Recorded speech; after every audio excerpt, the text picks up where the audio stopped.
So welcome to the panel ATL, your weekly podcast cover sex, love, dating, and issues in the world from a group of people living in Atlanta. Co-hosting for this episode is your boy, Hugo. Erick Joseph. Avery West. Yep, so we have 3 segments of our show with Dat Mouth Do. Our segment where we discuss sex-related topics, love, and situationships, where we talk about dating and the lack of dating, followed by our topic of the day segment where we talk about hot button issues or just an issue in today's media. So if you would like to follow along with the conversations had in this episode of the podcast on social media, you can do that by using the hashtag #ThePanelATL so we can so you can see it in the pod end so other people can see it. So that's the hashtag, #ThePanelATL and hashtag pod end. So we're just gonna start with a little small talk. I think you had a topic we could go with the small talk. Yeah, so just give a little background. I just got done with a 10-hour drive, and me and Avery were bouncing around ideas, and something that came in my head was, has anyone had like a crazy experience like while having sex like in a vehicle or in a random place or anything? I have. But I won't say it's crazy. I feel like everybody have sex in a car. I don't have any wild moments in a car. I just had sex. Like, is that not normal to have sex in a car? I don't know. I know I did it when I was like, before I had like my own apartment. But I mean, once you get your own place, why we gotta do it in a car? Like, I mean, like you said, the spontaneous of any, it's just the spontaneous. Like, I've had sex in the car while the car was actually, I was driving the vehicle. Yeah. But it's just sometimes in the bedroom, it's just you always have sex in the bedroom. Go on the balcony on top of something. Go to one of these sex. We just had the episode on the sex party. Just go look. You might have fun. People watching do something. That's why a lot of marriages, the people who go to sex parties and when they married, they're happier. Oh no, I definitely agree. I've had sex in a corn maze. A corn maze? with a stripper who's well known. Yeah. Sex in a. Was he dressed like a scarecrow? It's like Halloween or some shit. Jeepers creepers, like nobody. What black person goes into a cornfield, sir? Okay, well, I went to school in South Georgia, in Albany, Georgia, if anybody knows about that. And they stayed, I don't even know what the fuck they stayed. They stayed in between Albany and Tallahassee. Tallahassee is an hour or so away. And in South Georgia, there's nothing but farms and desert ass shit. So they couldn't have sex at their house, and I wasn't finna bring them back to Albany and then drive them back. So we pulled aside and we had sex on the side of the car by the cornfield. But back when I was 15, 14, we was going to the movies. That was very popular. Yeah, I mean, I feel like everybody's had sex or some type of sexual experience in the movies. Most definitely. Not I. What? You never got head or got like nobody ever jacked you off in the movies? To the men's right. bathroom. You go to the highest or seat. You block the door and have somebody look out for you. Or you go into you go to a movie that nobody's going to to make sure that if it's 11 o'clock, nobody's going to see fucking Finding Nemo. I've never done anything in the movie theater. I haven't even touched it. What about a dressing room? I haven't done a dressing room. I like that porno when they be in the dressing room. I've never done anything in the dressing room. Nah. But that's what most of that's what I was in a lot of selfies. They send the neckies in the dressing room. That's where it started from. The dressing room. They trying somebody taking a picture in the dressing room I'm trying these on. Yeah, you go ahead and take it off. You ain't living that clearly because I'm just the dressing room. That's where it started. That's where the whole sex and stuff started. I think that's where it started from. Dressing rooms. I think it started people just going to parks and public spaces. Yeah, but the park, everybody smashed at the park. I mean, you had a whole corn. I was sitting the girl in the Honda Accord.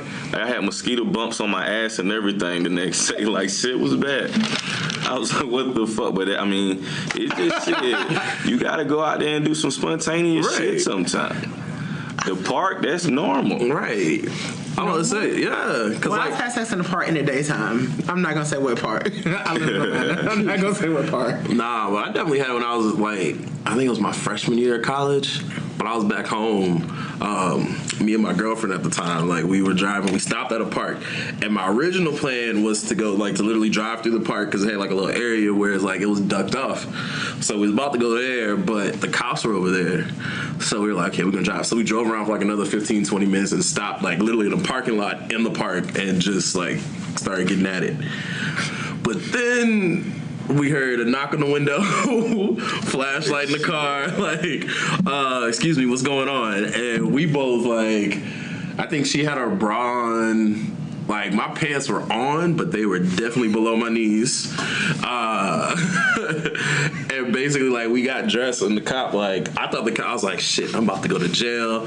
Like, I'm too innocent for all this. Like, no, I don't have anything. You asked I don't have anything on my record. Like, I'm innocent. You literally asked out. There's nothing innocent about that. And then the cop pulled me to the side, and he was like, because my girlfriend at the time, she just looked, like, really young. So he thought that she was under 18, and he was like, and it was 2 white guys. So I'm sitting here like, fuck, I'm going to jail. Like, this is it. Like my record is tarnished forever. I'm gonna beat your dick off. Right. Like, and then one of the cops was like, yo, are both of you guys like at least 18? I was like, yeah. Like, I'm 19, she's 18. Like, we're good. He was like, all right, good. Because I'm sitting here like, if she was 17, bruh, it would have been. I don't know this whole age shit. Yo, I kind of had like a little. This was a situationship hit. We was talking about it. So, like, I'm just saying that. I mean, this is. Yeah, it was kind of one of them things where they want a relationship, but I just want the situation. So, she had called me and said meet at the mall. It's probably like 3, 4 in the morning. So she with a homegirl and another girl we worked with. This was a car worker. And I was with my cousin, so we pull up at the mall, and she get in the car. My cousin, he trying to make the friend, right? So she drunk as fuck, right? So she just instantly go to, like, reaching out and giving me a head. I'm like, yo, your friend over there, her other friend in the back, she started giving me head and shit, like her friend holding her, like, get that dick, girl, get that dick. Swear to God, true story. Get that dick. So she slobbing and she just get on top. And I'm ready. Like, my cousin, right, he looking at me like this, and then she like, over there, she drunk too, and she over there looking like, I gotta go to work with both of y'all motherfuckers tomorrow type shit. So we smashing, and the security drove around, but like, he ain't really come approach us. He kept driving. I'm just like, what the fuck is this? Like, the lights are right. We not covered up or nothing. Like, everybody just seen us just fucking. Like, it was great. It was fucking amazing. I fucking love her. Yeah, I mean, me and my birthday. She just had a birthday. So that was her birthday. She know who she is. Damn. Nah, I know me and my friends, we had an impromptu sex party. I don't never understand impromptu because it's like the same. Well, no. Let me. It was impromptu to me. It was a video game party, and then we started having. I was like, what? You know what goes down there. Right. Next party, you like. I mean, I know what goes down to the party, but when I go to the parties, I be knowing like this is what happened. I don't ever be like, I just came up here to watch Scandal and like. I didn't even know that. Like I drove. Something happens whenever I drive home to Louisiana versus like flying or whatever. Just got home like into Louisiana. Like I was crashing at one of my friends' house. He's like, all right, yeah, we here. Just meet us over here. And I just walk in, and there's like 2 females, basically. One slobbing one of my homeboys up, one hitting it from the back, like all in the room. And then there was this, I'm gonna say she was Puerto Rican. I'm shooting, like, she's definitely of Latin descent. And she was, and it's part of the story, which is why I gotta say it. Like, so, and she's been trying to get with me every time I'd come down home. And so she was like staying, because we was at the girls' apartment. We weren't even at like my homeboy's apartment. And like basically like she wasn't doing nothing. But then when I got there, she was ready. So like I went down on her, and like to this day, like my friends still clown me about it because basically I started eating her out. And literally, like, in the middle of eating her out, she started, like, just talking in Spanish. Like saying what? I don't know. Like, she was just, and all my friends literally stopped what they were doing and then started watching us. Like, I'm hearing. I want you got to pull out the translator. What did she say? I don't even know. Google Translate. Like, ask Siri. Right. Like she was just like losing it, and then like all my like it's crazy because one of her homegirls like a couple of years later she was like she put it like in subtext on social media. She was like, I'll never forget when one of my homegirls getting eaten out by this dude, and she started like I literally saw her switch languages out of nowhere. I was like, yo, you can't be putting all my business out there. Like, tweet. Right. I didn't retweet it because retweeting would have made it too obvious. So I was like, definitely.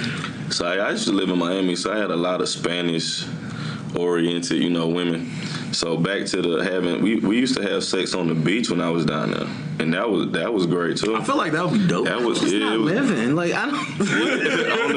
I mean that's the beach everybody goes to. It's kind of like secluded on his own. Like that's the fuck beach you want to go. Like you smash over there, like how we would in the park here. We don't have a beach, so we just you just go to the beach. They got nude beaches though. So I know I want to go to the Miami one, but I couldn't find it. The first and last time I was in Miami, I couldn't find it. Yo, shit. You ask anybody, they know where it's at. You just not asking the right people. They got a gay beach too, I heard. Probably. More than likely. If it's not they said the nude beach got like a gay section, so that may be it. I mean, shit, if you knew, you knew. Hey, I'm looking at everybody, men, women, everybody. Yeah, the beach, it don't matter. Everybody but kids. Why? I say kids shouldn't even be at nude beaches. I don't know. But it's kind of like I want to say like a religion or a belief. Oh yeah, no, I know some like I mean I get that, but still. Yeah, this shit is creepy as fuck though. Right. Ugh. Fucking matter. Okay. But yeah, man, like, man, that was a good old day. So I hear you say like you used to date women. No, I'm bisexual. Oh, you bisexual? Yeah. So. How does that work for you? Just like would a woman like you like both? Yeah, I like both. So you ever have like both at the same time? I want to. Wait, is most of the girl?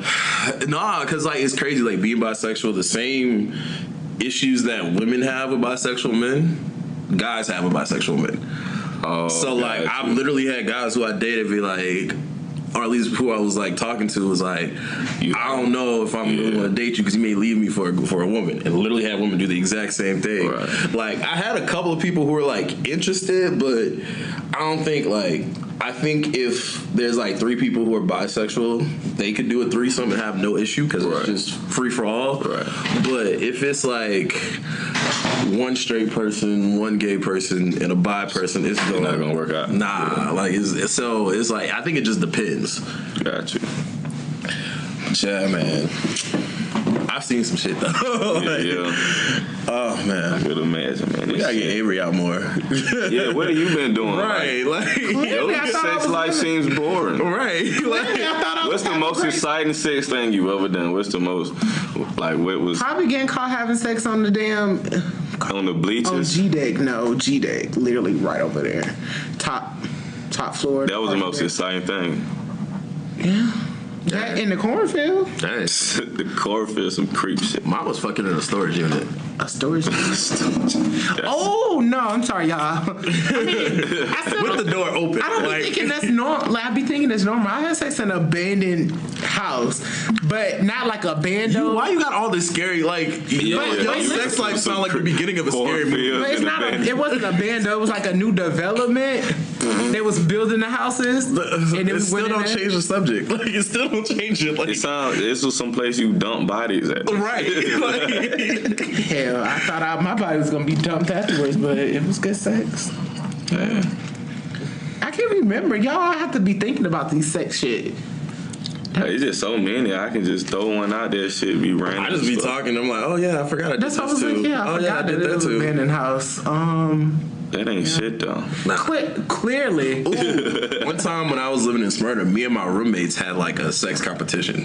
What? So 2 or 3 of us all had was dating somebody. Like, so at that time, let's see, I had a girlfriend.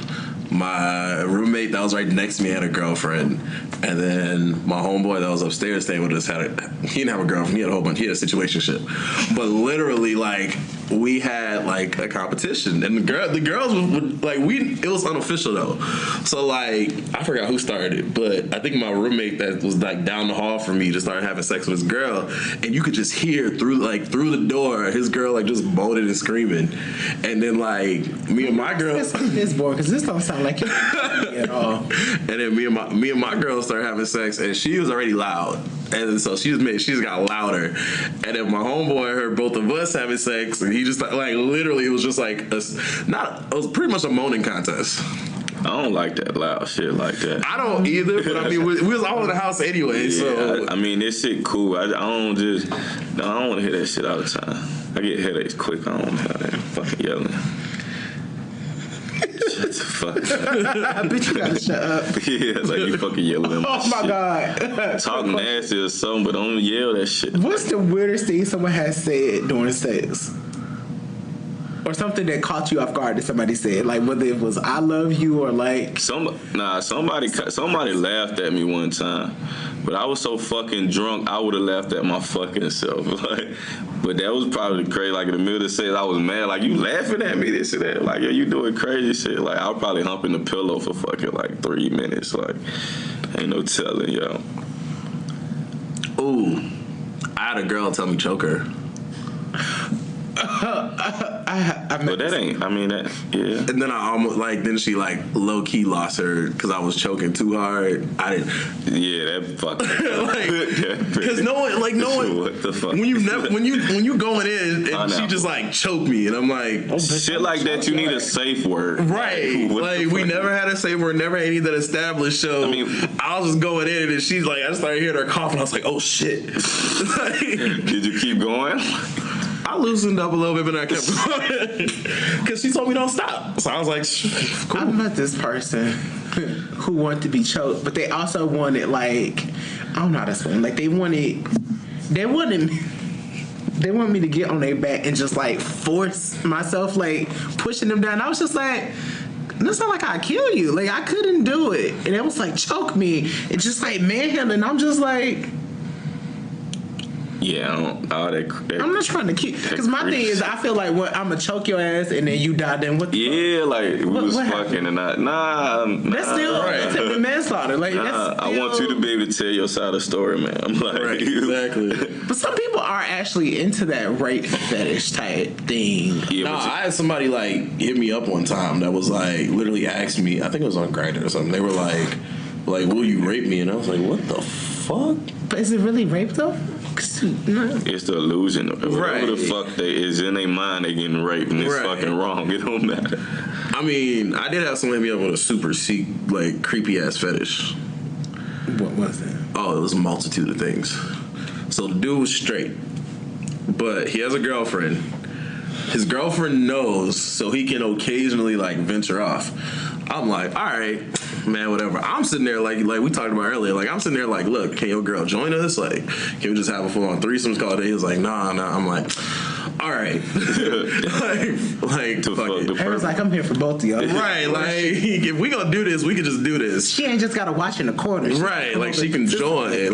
But then he was like, yo, I got one other thing. And I was like, what? And he was like, I got this fetish for women's underwear.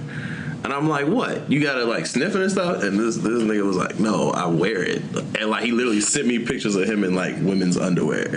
And he was straight. Supposedly. But wait, question. What? Hold on. I had to process this. What was you and him supposed to be doing if he was straight? What was you doing? He's not fucking straight. Oh, okay.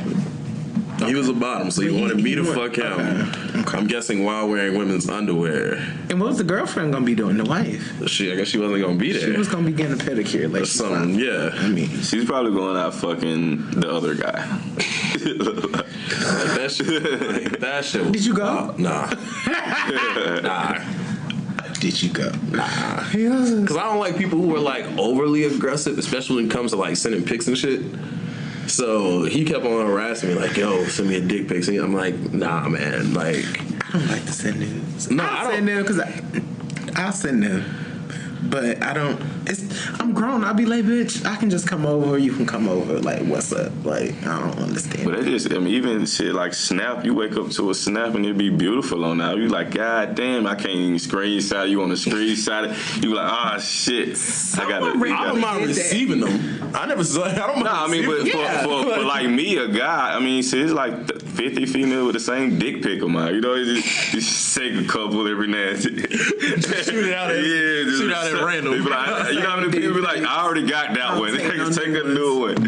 Yeah, I see you. I still got I still got the same. I got a good rotation of 10. Like you like, yeah. Not a rotation of 10. I got like 3. Like y'all know I ain't got any since Danny went through my phone that one episode. Yeah, Like, but these are collected over the years. So this year was keep the best ones out of 15. You just getting a dick pic. That's it. You might get the stomach, but that's about it. You can't get no ass pics, no feet pic, no none of that. Feet are always weird. I don't like feet. I don't mind feet, but I'm so. Oh God. No. Wait, I do have a story though. 2 actually. I'm trying to text Travon. First, like in one of my profile pictures, I had like you've seen it. I posted it in the group me.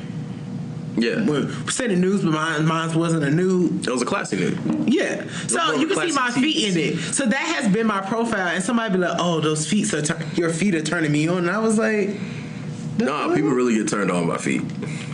I see that, and then I actually had somebody suck my toes. Ain't it like that's no? I thought I was Hugo. I was with you. I was like, that shit is nasty.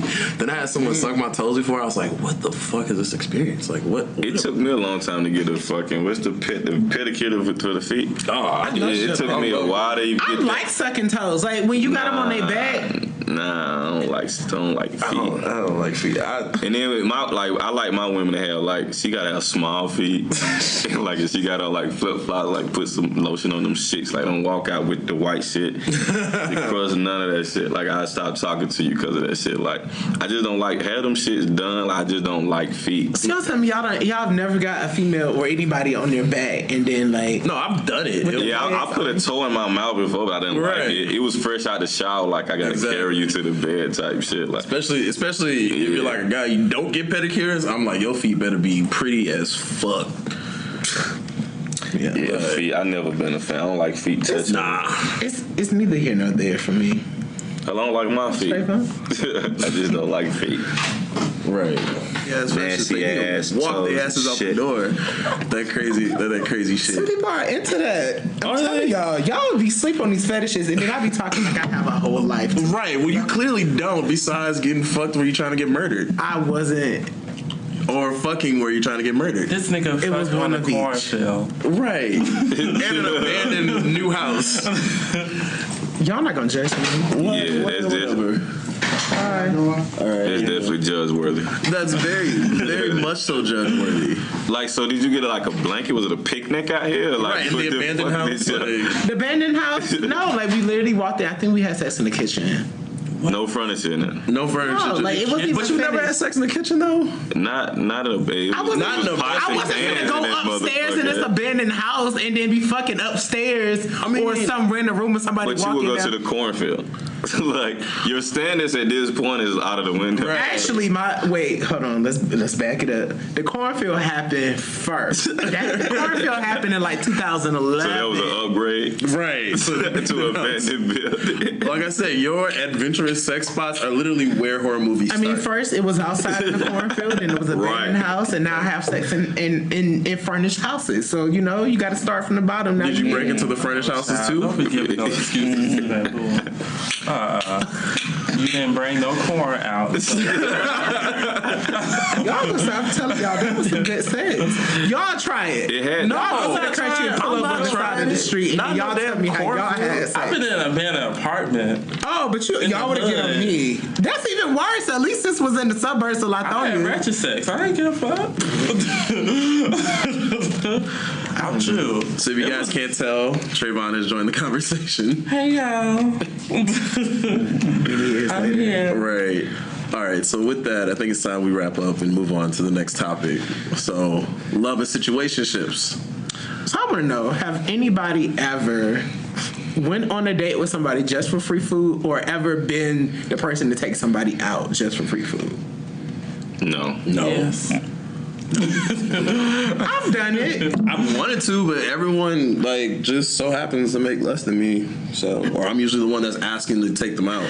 So therefore, since I asked, I should Maybe be the you one. need to start fucking with broke niggas. Clearly, broke niggas and broke bitches. See, most time we don't go out to eat no more. Like y'all just go neck figure and chilling. Like so, we don't really go out to eat.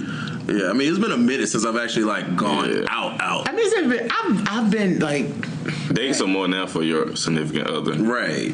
Yeah, but I've been on a date with somebody who I just knew it wasn't gonna work out well. You take like dates to like lounges. You don't take them out to eat. I guess you could, but no girl's not really asking a dude trying to pay for a dude on the first date. They either want to pay for themselves or they want the dude to pay for them. So ain't no free meals really coming for me. Same here. Just because y'all ain't shit, Travon. Well, most of my dates have been involved where someone was either broke and they couldn't afford the meal, so I mostly had to pay for them.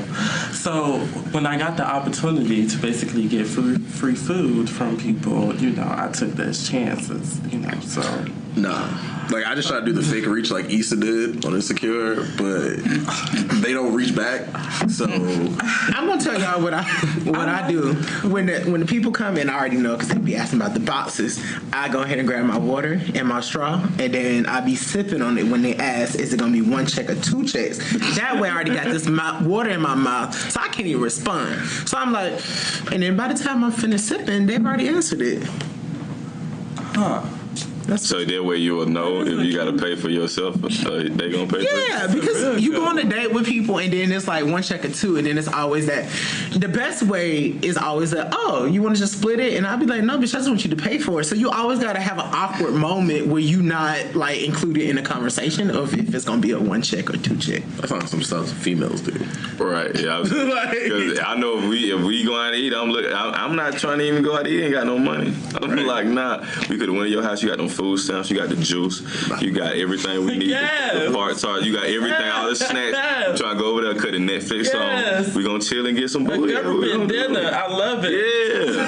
Steak, you get the steak with the onion and bell pepper on it. They got the A1 sauce. Yes. She just got $1,000, and she got the good pussy. We don't gotta go. She got A1 steak and pussy. Yeah, A1 steak and pussy. We ain't gotta go nowhere. I mean, nah. Yes. Sounds like cook for me. I know you invite me. If I say you come out, I say you gonna cook for me. I know we ain't gotta spend no money.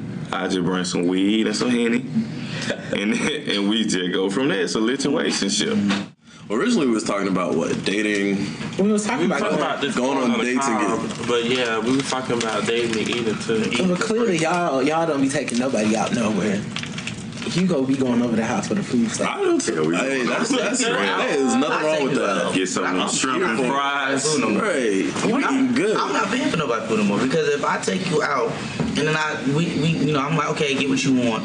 You got bitches that ain't never been to no restaurant. They want to order everything off the menu. No. That's strike number 1. 2, if I never speak to you again, now I just pay for your food, I'm upset. That's money that I could have saved for me to get some more food. Right. That's not okay. I'm not paying for nobody's food anymore. If I take you on a date, we going to Starbucks. Exactly. And you can get your own crap. Starbucks is expensive. Shit. No, you can get a coffee. I prefer that over us going, because I'm fancy. I'll take you like Olive Garden, like Olive Garden fancy. That's so for ratchets out here. Olive Garden's fancy. Okay. Jose got And then you gotta take that long ass drive because the closest Olive Garden is like out there. Oh no, I got one down the street from my house. But like even then, like I like stuff like hookah lounge and stuff like that. But I'm not spending. Hookah's expensive, bitch. You gotta split that hookah. That's like a 30. That's like 30 right there. Splitting it, get your own. Because we're not gonna be sitting there having a conversation and you puff don't pass. When did we get into this? When did we get into this day and age where people don't pay for dates? Like, and everything. There's nothing wrong with I don't pay for dates. Or people just use you. or now, or You know when somebody using you. Or The we minute find you sit down and you get the food and you realize y'all have nothing in common, that person's still sitting there trying to make it work. They just want the food. That's why you go out for drinks first. No, because I mean, Ice cream. Y'all need to just get creative. I'll take your ass to the park. Yeah, no, that's what I do. I go to arcades. Nah, we can go play games. I need to see if you got a fun side. Yeah, I do the free stuff. I'll take your ass to joystick. Joystick can get pricey though after. No, bitch, because Unless they buy their own drinks. you're buying your own drinks and you're supplying your own quarters, bitch. Because I'm going over there to play my game. I'm already saying, oh, come play this game with me. Bitch, don't ask me for my quarters. I mean, at one point, Chuck E. Cheese was the move, but it's not the move no more. As an Chuck E. adult, Cheese. The move for them people, the one with the kids. What? That That was the best move. They got kids. Okay. It's perfect. You can see how they I was about to say, I was like, kids. I don't even want to meet the kids. The easiest way is to get to know them and get them to understand if you like the one for them or see how they treat their kids. Chuck E. Cheese. I mean, I heard their menu stepped up though. It's adult friendly menu, so fuck it. I hate Chuck E. Cheese. They got stuff. Every kid had their birthday there for like 10 years straight. Fucking Chuck E. Cheese. They serve alcohol and everything now. Yeah, we had celebrations. Some of them games the kids can't even play because there's no way a child can play those games. I was like Dave and Buster's. Pretty much. It's literally. Ooh, now I got a story about taking somebody out and paying. It took me a while. It took me a while to think about it. What year is this? What, did it happen? Yeah. Exactly. Like 5 years ago. I was in college. So I took this girl out for Valentine's Day. Aww. And we were just talking, and like she didn't have a Valentine's. I don't really celebrate Valentine's Day, but I was like, yo, why don't I take you out? Took her to Dave and Buster's, paid for all the games, food, drinks, everything. Oh, it's a rich one. Right. Basically had a great time, like just vibed well. Got in the car, and then basically I have to go to a flashback. At that time, I was talking to like 3 other females, but we were all just conversing. And I was taking classes at Georgia Tech at the time. So Tech has a very small black population. So if you're talking to even more than one black girl on campus, all the black people know. And so basically, she had talked to one of the other girls I was talking to, and like they basically got in cahoots together. And they were like literally took her this day, spent all this money and everything. And she's like, "Are you trying to play me or something?" And like basically like blew it up into this whole thing. And I'm like, nah, like I just took you out on a date. And that is why I do not take people out on dates that I'm gonna spend a ton of money on. Why? I'm sorry, I didn't understand the story. Just felt like that was stupidity on your part. I didn't know. But you gotta understand, I graduated from Clark Atlanta, so I'm used to being around tons of black women constantly. So I'm used to like talk like if you talk like most dudes that I know from the AUC, if they talking to multiple females, nobody like knows like. But my thing is if you're whorehouse. Sorry. But if you're not talking to multiple females, like the easiest way to avoid that situation is why not just say, hey, I'm currently dating, I'm talking to other people. But here's the thing, we weren't even like, I wasn't even talking to any of them seriously. It was just like texting. You ain't talking to them seriously, but you spent all this money on them? No, on this one girl. So you were serious about her? No. Okay. But you spent all that I was legit just trying to be a good guy. No, that's not serious about it. A good guy is a drink. A good guy is a drink. A good guy is one game, not everything. Yeah. That's I'm trying to put again, and that's when I was younger. I'm more mature now. So now you really was a fuck nigga because you did it on Valentine's Day. No, exactly. Yeah. Fine. Yeah. Like, I'm not even gonna argue. I just that's why you keep running into these fucking niggas because you get more karma back. That's what you get. Go to the cornfield. Right. Clearly, because that's where it's popping. Hey, I think I'm gonna have sex at the cornfield now. They kind of sound it's not even that exciting. But I'm gonna make sure I have it's just like having sex outside. on the door. A dip on the door, a shotgun. Why not outside regular? Why the cornfield? Okay, y'all. I see what y'all. I think what y'all getting confused. Let me make sure I'm not my dad searching for a cornfield. That's what it feels like. He lived in the country. There was nothing but open space, farms, and There wasn't no bed. You just said, let me try the cornfield. Okay, wait a minute. How did this even happen? Was it a meetup? Was it a hookup? I mean, it was a. Did you feel like a thought afterwards? You probably felt empowered, didn't you? I just had sex with this college dancer. Yes, I did feel empowered. Okay. In tune with nature. I fucked you in the cornfield. You didn't fuck me.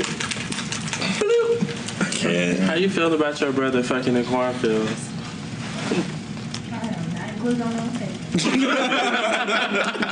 My sister done done some things too. I know she has. Did you go to the party? I am not included. Tell us about the party. I want to know about the party. We need that. You like, let me call you. We all sitting here like, Dude, tell. We just want to know because we wasn't invited. It wasn't for us. It was like for y'all, by y'all. So nobody went. Dang.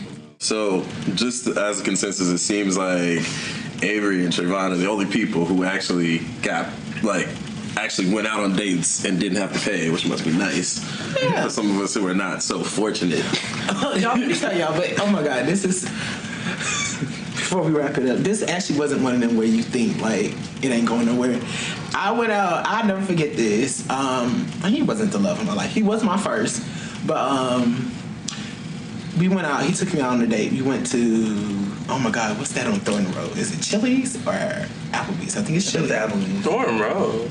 I think it's Applebee's. You think so? I don't remember there being a Chili's. Is there really a Chili's on Thornton Road?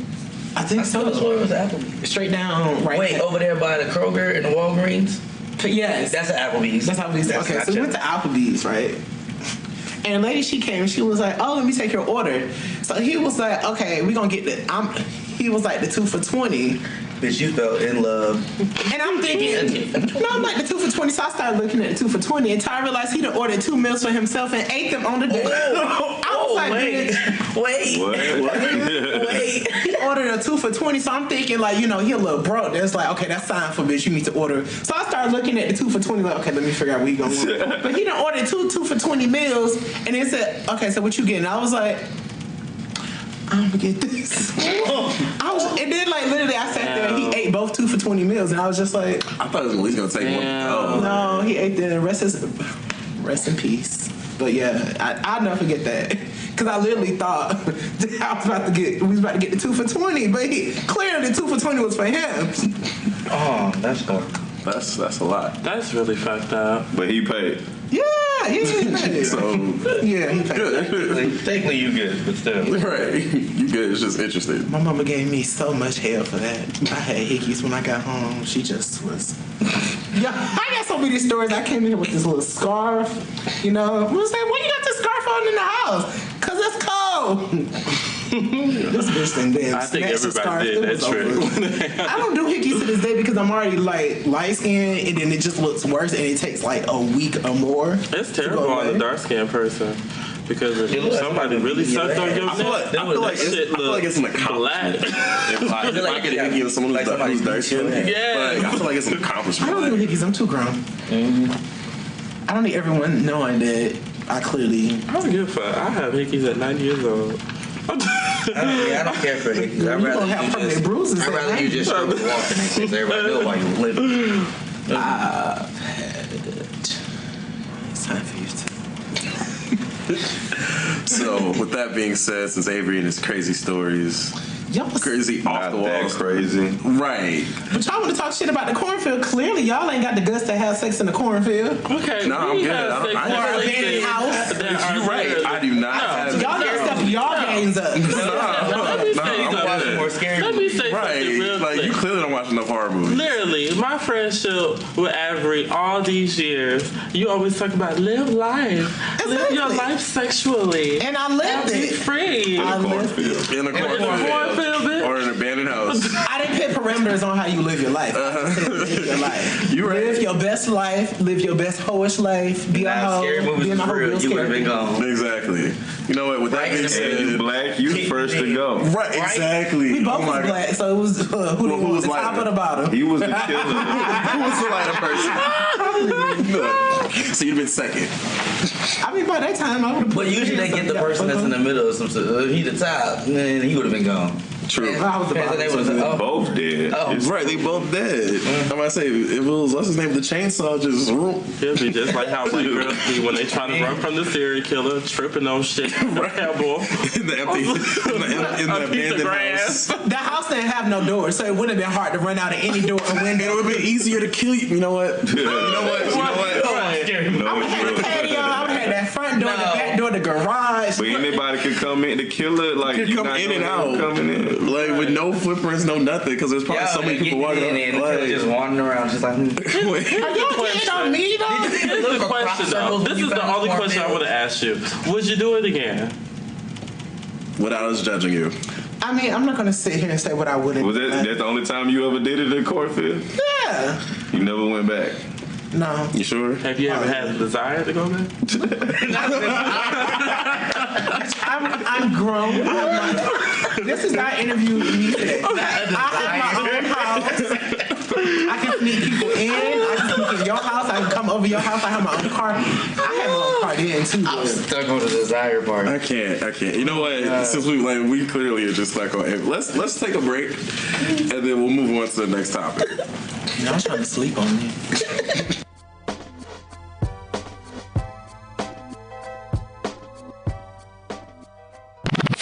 Welcome back to the show. For our main topic discussion, we're going to talk about being trans in America, and our guest today is Siren. Do you want to introduce yourself to everybody? I mean, it's kind of weird because it's a podcast, but hey, y'all.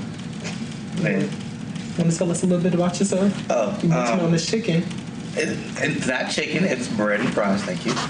Bread and fries, all right? I'm 24, I'm a model, dancer, actor. And I've known you for how long? How long have I known you? Oh, God, since high school at Publibrook, so at least 2006? Yeah, a long time. Yeah. Yeah. You old, I'm still young, but it's cool. When you graduate? 2011. I mean, 1 year older than younger than me. That don't matter. Anyway, so thank you for being on the show. Thank you, Daddy. You kind of listen to our craziness so far. You've been sitting in. Don't say nothing. I'm not going to do that. So, okay, we'll just jump into the interview. Cool. So, I'm trying to think of how the fuck to start. So, how do you identify? What you mean? Sexuality, gender? Gender. Male or trans. Preferably, I'm like, my terminology is give me my prefix. Because I feel like when I say like, oh, I'm a man, I mean, that's cool. But what kind of man am I? I'm a special kind of man. I'm extraordinary. So give me my prefix. I'm a trans man or trans man of experience. Okay. So at what age did you decide to transition and how was that for you? See, that was in 2013. How old was I? I think I was like about a month. Yeah, a month after my 23rd. No, transition before that. So May of 2013, so I was 20. Y'all, them fertile Advils is setting in. I'm a little high over here. Sorry. Just had to say that. Really? Advil and ibuprofen. This ibuprofen is from the doctor. This ain't the shit that you get like over the counter. But not over. That's like the water. What's that? 800 millimeters. It's working. I used to pop like 1,000 at a time. Like, Yeah, dude. I love took 4 Advil and ibuprofen. But anyway, it's about you, not me being high over here. So, explain, like, getting to that point where you wanted to transition. How was that? What made you feel like, I'm different? Like, I feel like I'm a man and not a female. So, yeah, we've known each other since 2006. So, all through high school. Like, I don't know if you recall, like, my whole feminine phase and then my stud phase. And then it was like... cute little stud. You could got it. But it was just, like, trying to fit in. Like, it's kind of like... It's not, so most people think that when you transition, it means like you hate the gender you were born as. Some people do hate the gender. For me, it's not, I hated the gender, I just felt like I didn't belong. It was like, okay, well, I don't resent being born female. I do wish I could have been born male, but at the end of the day, it's like, this is what it is. So it's one of them things where it's more so of a not belonging. So it's like, I tried to be feminine because of my mom. That didn't work. Then I did the whole stud thing because I was like, well, I feel boyish, so let me look the part. That didn't work. Then it was like, okay, joined the military, did all the little male jobs. That didn't work because everybody was still seeing me as a female. But every girl that I've ever dated is like, you're not a girl, you're a little boy. You just don't know it yet. And I've heard that as far as, oh, you're not straight, you're gay. You don't know it yet. So it's like it kind of progressed and it seemed like everybody else around me knew, but I didn't know. And then I didn't figure it out until my deployment in 2013. I met somebody who I thought was a stud. And then I found out it wasn't a stud. And they were like, no, I'm a trans man. I was like, well, what the hell is that? And so they explained it. They're like, I'm a man, I take hormones or whatever, I felt like this. And I realized, like, their experience and my experience was pretty much the same. So, of course, I did what you're supposed to do, which is go see a therapist, talk to one, figure out what it is to transition, how to go about it. And I just kind of went from there. Like, I just jumped in, and it was just like 4 or 5 months of therapy, came back from deployment, and I just started hormones. So let me ask a question that the Christian people would say, or people who don't believe in transitioning.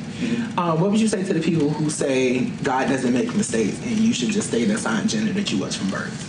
I'm a very sarcastic and cynical person, so I'm gonna laugh in your face first because that's just funny, and then I'm gonna probably retaliate and be like, "Well, God didn't make you to have horse hair, but you put it on your head anyway. God made you flat ass, but you went and got surgery for that. You ain't had no titties, and now you got rocks on your chest." I mean, it's a lot of shit that I'm gonna say, but I personally don't care because at the end of the day, if you want to say that God doesn't make mistakes and this, that, and the third, well, you're right. He doesn't make mistakes, and I feel like my choices aren't mistakes. If God is the all-seeing God, he knows everything before it happens, and he already knows I was going to transition. He just put me in a path where I was going to find it myself rather than making it easy like everything else. And at the end of the day, God also says don't judge.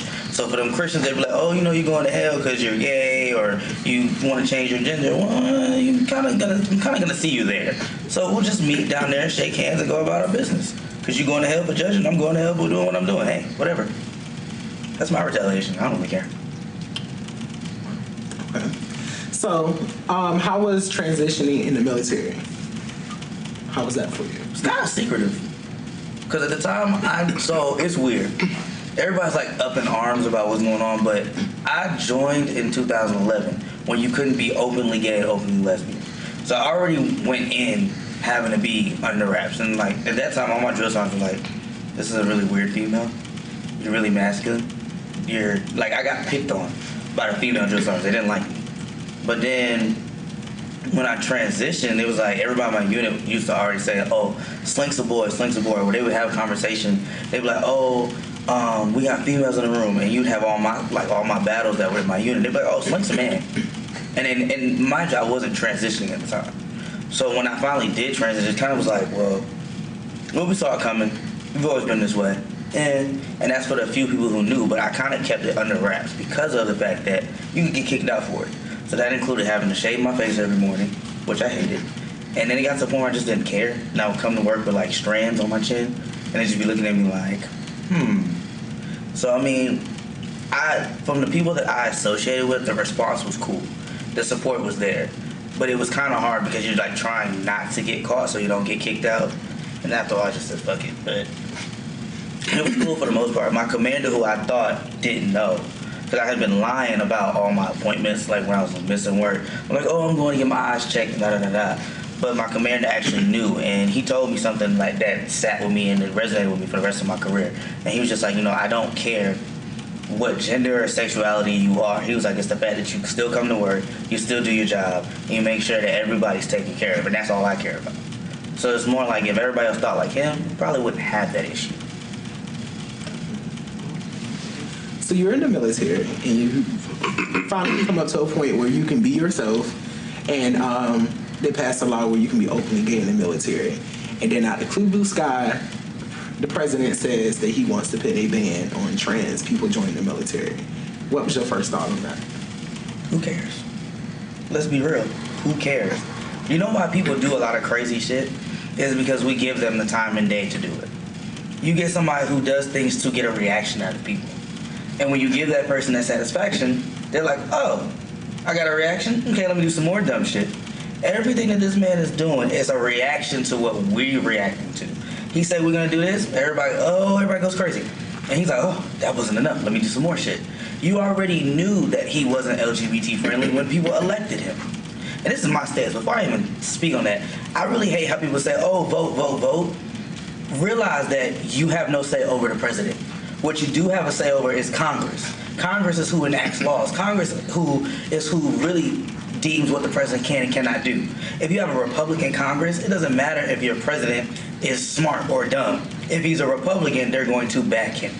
If y'all had an issue with a Republican president that's clearly an idiot, y'all would have made sure y'all voted, so we would have had a Democratic Congress, which automatically would have went against him in the first place.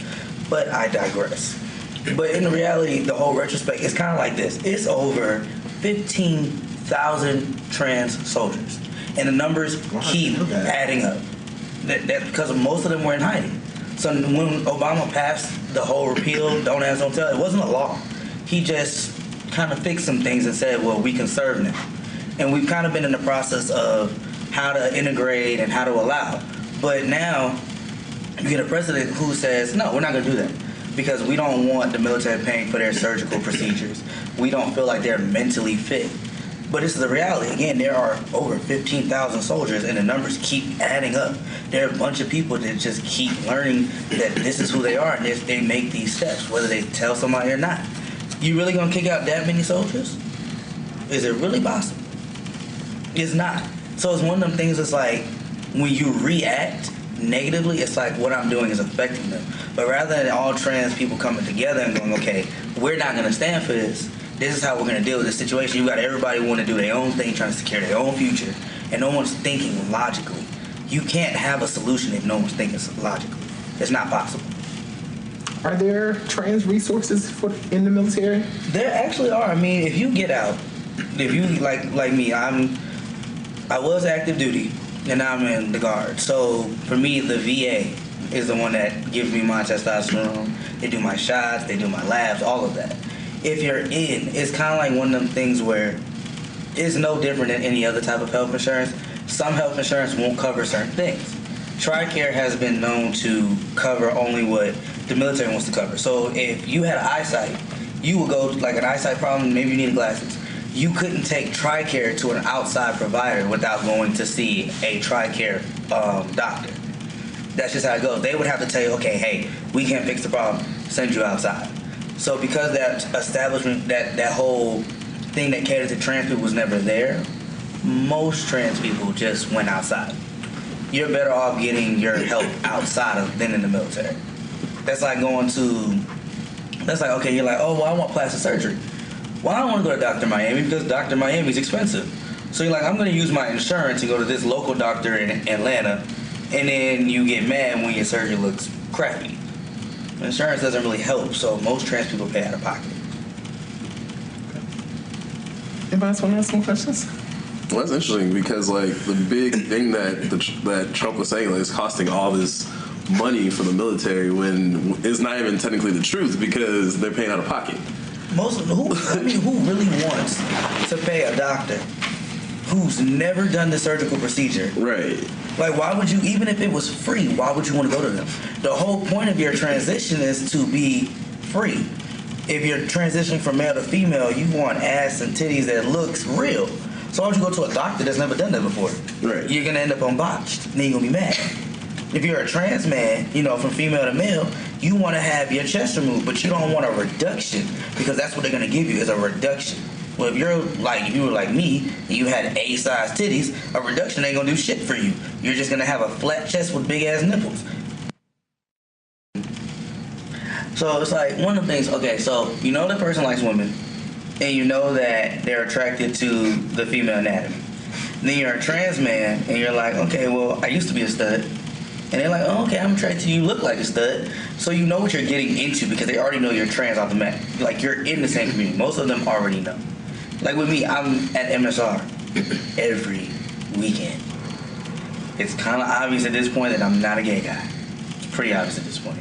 Though I still have people that ask me, why are you in an all-women's club? Because I'm trans, people. I'm trans. I'm like, oh, okay, done. With straight women, it's a little bit different because straight women don't see lesbian gay. They just see a guy. So there's really only two things. You're either a gay guy or you're a straight guy. But you're a guy nonetheless. But the issue I have with dating straight women is that I now have to say, oh, by the way, I'm trans. And it's a hard topic. So with straight women, I'm more likely to kind of wait to fill you out to see what kind of person you are. If you're open-minded, you're closed-minded. If you're an open-minded person, I'm probably going to be like, okay, hey, I'm trans. If you're closed-minded, it's going to be a little bit hard to tell you. Because now it's like, well, damn, I want to see if you like me for who I am, or you just like me because you have some weird fetish to be with a female. That's what you secretly think of me. It's a lot that goes into that. With lesbians, I'm just like, well, hey, I'm trans right off the bat. Do you want to be with a man or no? And then I get that dreadful question. So what do you have in your pants? And it's annoying. How do you answer that? What do you say? So I get this question from gay dudes too, so it doesn't make it any better. I mean, we be trying to catch the nut. That's all we be about. That's the first question I get. Gay dudes, that's the first question. But with the girls, it's just like, they're like, oh, so what do you have? Like, do you have like are you fully transitioned? And I'm like, what does that even mean? She's like, well, you know, I see you got chest surgery. Well, do you have a dick? I'm like, yeah, I got plenty in my drawer. Which one you want? Yes. I mean, I'm not gonna lie, but I hate that question because then it becomes if I say no, I don't have that, then it's like, okay, I could fuck with you because you look like a man, but you still got a female anatomy, and it becomes a justification for why you're talking to me. So I really do hate that question because I would rather you get to know me for the man I am rather than the anatomy I have. But the same thing goes with gay dudes. I get the gay dudes that are like, oh, so if I fuck with you, am I gay or am I straight? But you're still gay. You're still gay. You're attracted to a man. That's what got you talking to me. You're gay. Now, what we do in the bedroom is different. And for the record, I'm not a bottom. So you will be getting fucked. You're still gay. Since you taking dick, you gay. You gay. Now, for them trans men that are, versatile, you're still gay. It don't matter what they got between their legs. You're still gay. You are attracted to a man. You being attracted to a man is what led you to talk to that man, is what led you to want to have sex with that man, whether it's a fetish or not. And then in the day, what got you to that point was the fact that you were attracted to that level of masculinity that presented itself as a man. You're gay. That's a great ass explanation. Yep. Got a question? Yeah, so I'll give a little backstory. So me and Avery ran into a very interesting person at the studio before we started recording. And one of the comments that he had, he said, trans people in the military are, like, what did you say, eccentric? Eccentric. Yeah. And I said, or just normal. Right. But, and then during, like, our conversation, he mentions, like, oh, I'm gay. So how do you feel? And then turned to ask us what was our sexual orientation. Right. I was like, I'm a unicorn. Right. Yes, for the unicorn. That's why I tell the niggas on Jay, I'm a unicorn. Yes, for the unicorn. Not Jack, though. But Is your phone on silent? Because I don't want to hear it go on. I don't have the notifications on. Not at all. So what do you think about, like, transphobia in the LGBT community? It's funny to me. It really is, because it's like most of the transphobia does come from people within the community. Like, it's weird. It's almost like when you get to a point in your transition where you pass so well that you can just walk around and no one can clock you, no one knows if it's you or, your former you, or they're trying to figure out what's really going on with you.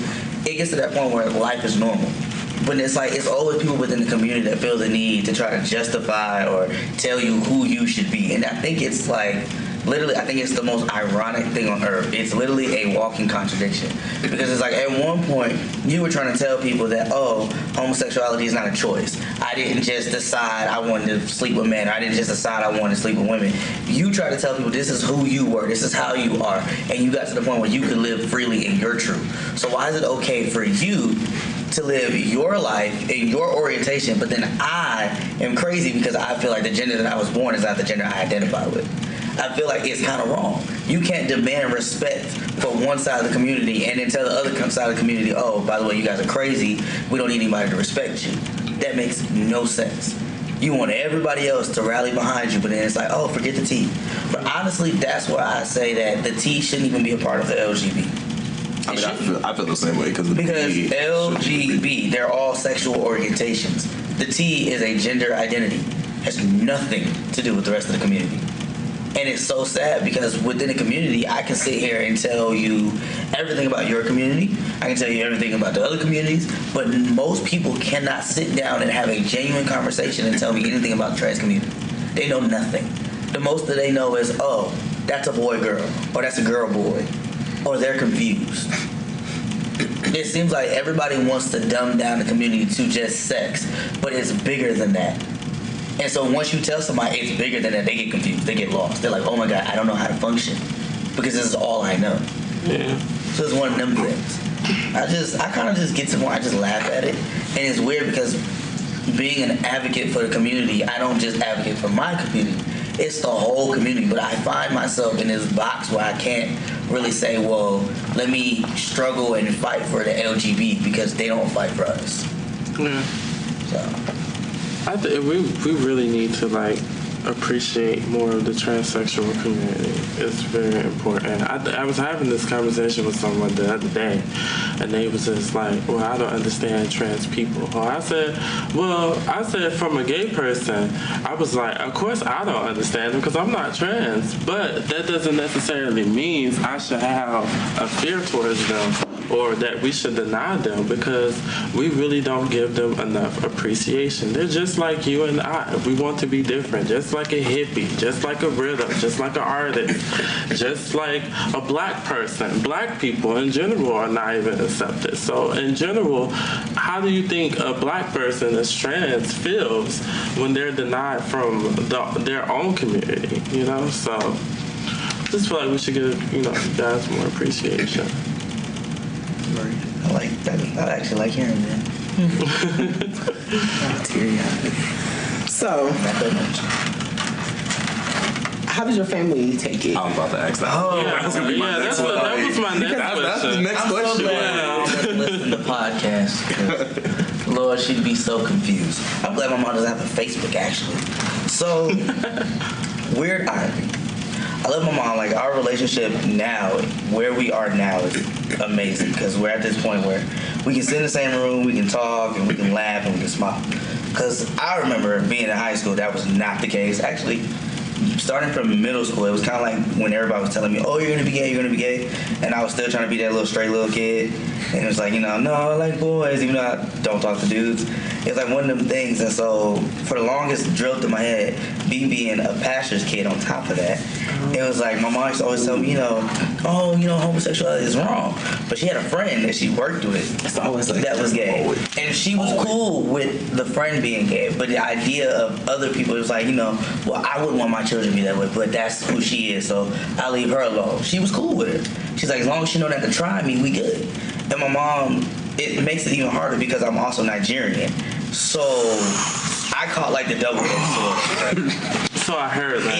It was a double-edged sword. It was one of them things where it was like, okay, you're not. She used to ask me all the time, "You're not gay, are you?" Mom, I don't even know what that is. And that was in middle school. And it was weird because I dressed like a boy all through middle school.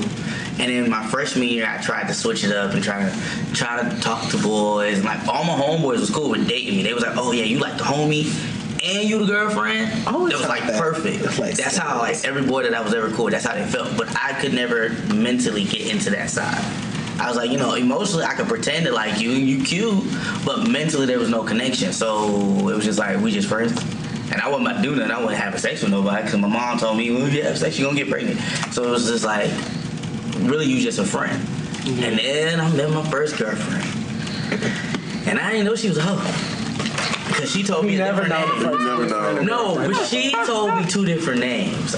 She told me her real name, but everybody knew her by her nickname. And I ain't gonna say, because anybody from Pillsbury that hear this podcast is gonna know exactly who we're talking about. So no, I ain't gonna do that to her. She might not be a hoe no more, so I don't even want to bring up her past. I'm just saying. But, like my first girlfriend, it was like, we ain't kiss, we ain't fuck, none of that. I was attracted to her. I found out she was a hoe, and I was like, I can't do this no more. And this was like my bisexual phase, trying to keep my mom from finding out that I liked women, but still trying to pretend I liked dudes. It was just like one of them awkward things. And I was like what they called a STEM back in the day. I think they call it a no label now, but I was a STEM.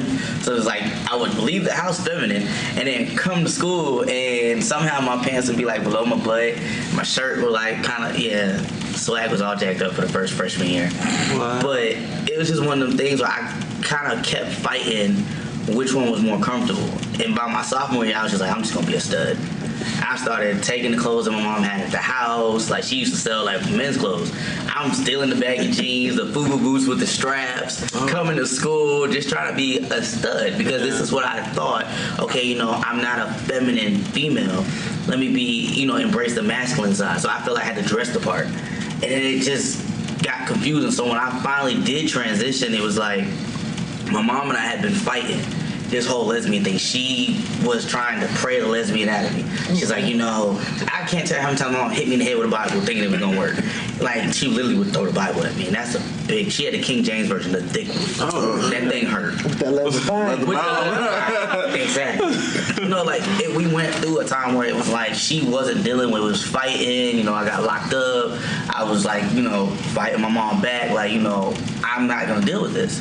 So it got to the point where I moved out. I ended up moving in with one of the girls that I was dating at South Cobb, and everything was cool for a while. So when I joined the military, my mom and I were still beefing. My whole reason for joining the military was to, one, get money, try to put myself somewhere, because I really hadn't been able to do anything for myself while I lived with my mom. Her idea was, if I'm going to be lesbian, she's going to cut me off. I can't work, I can't do nothing, she don't want me to have anything. So when I graduated and left the military, it was kind of like, okay, this is a start over. And I did the whole stud lesbian thing. It was cool. But I still felt like I didn't belong, and my relationship with mom was still rocking. We didn't have a relationship until I came back from Afghanistan. And she was just like, I don't agree with your lifestyle, but I'll accept you.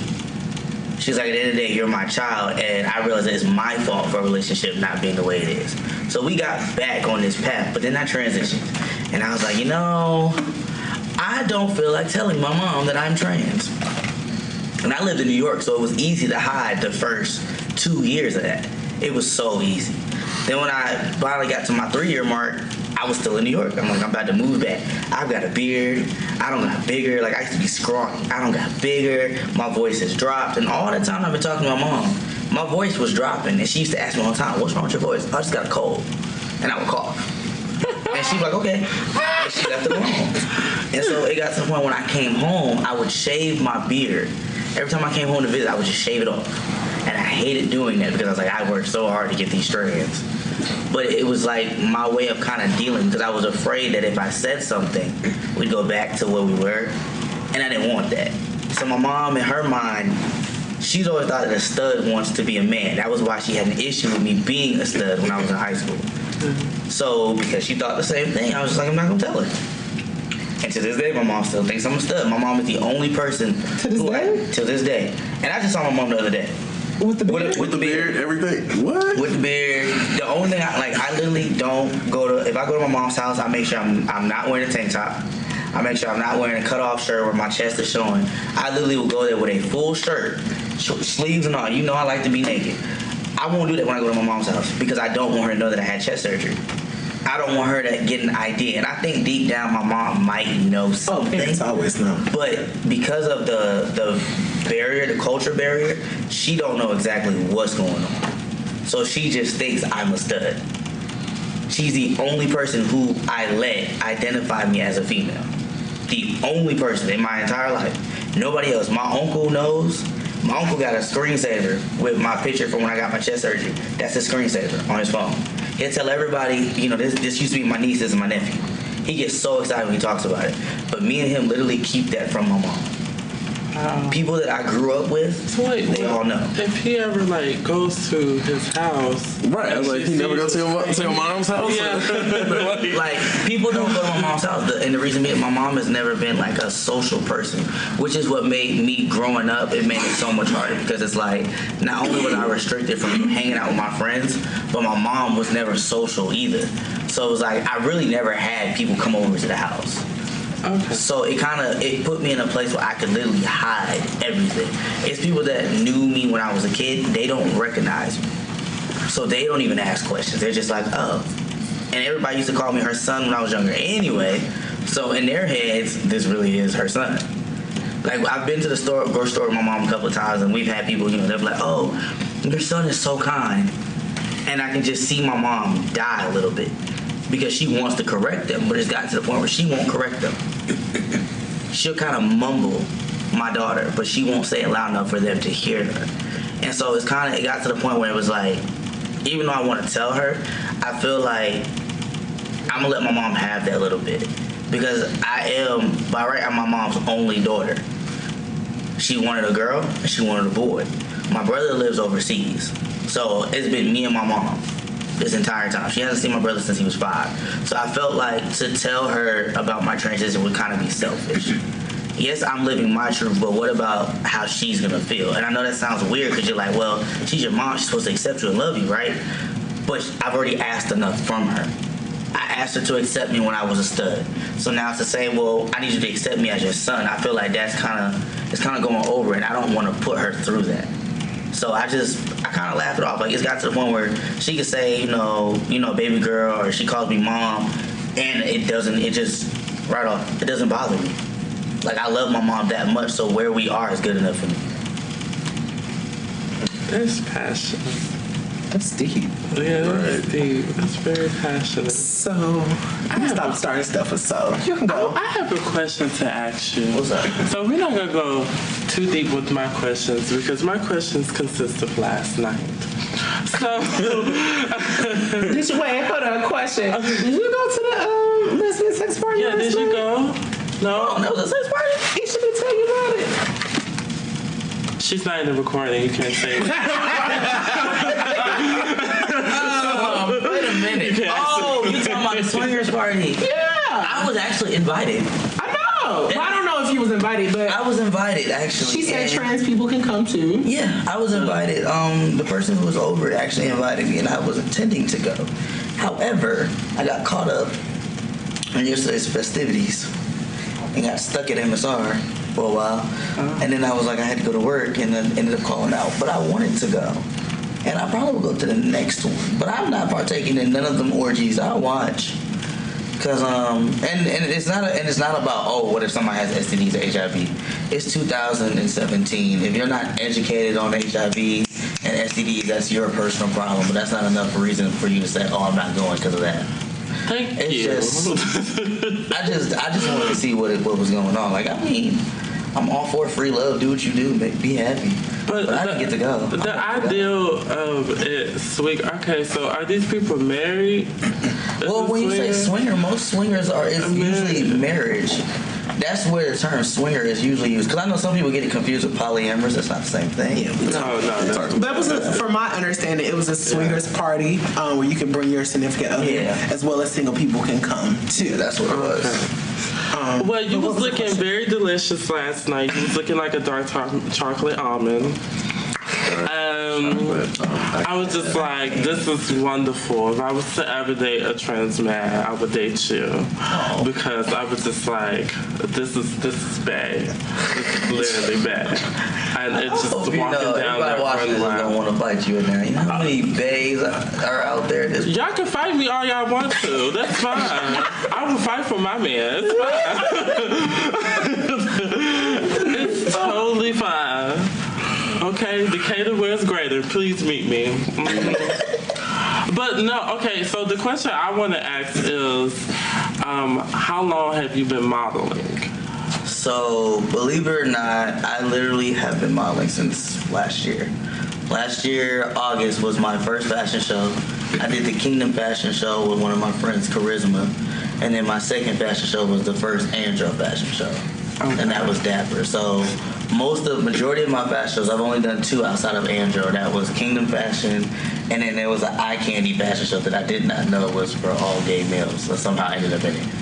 But it was cool.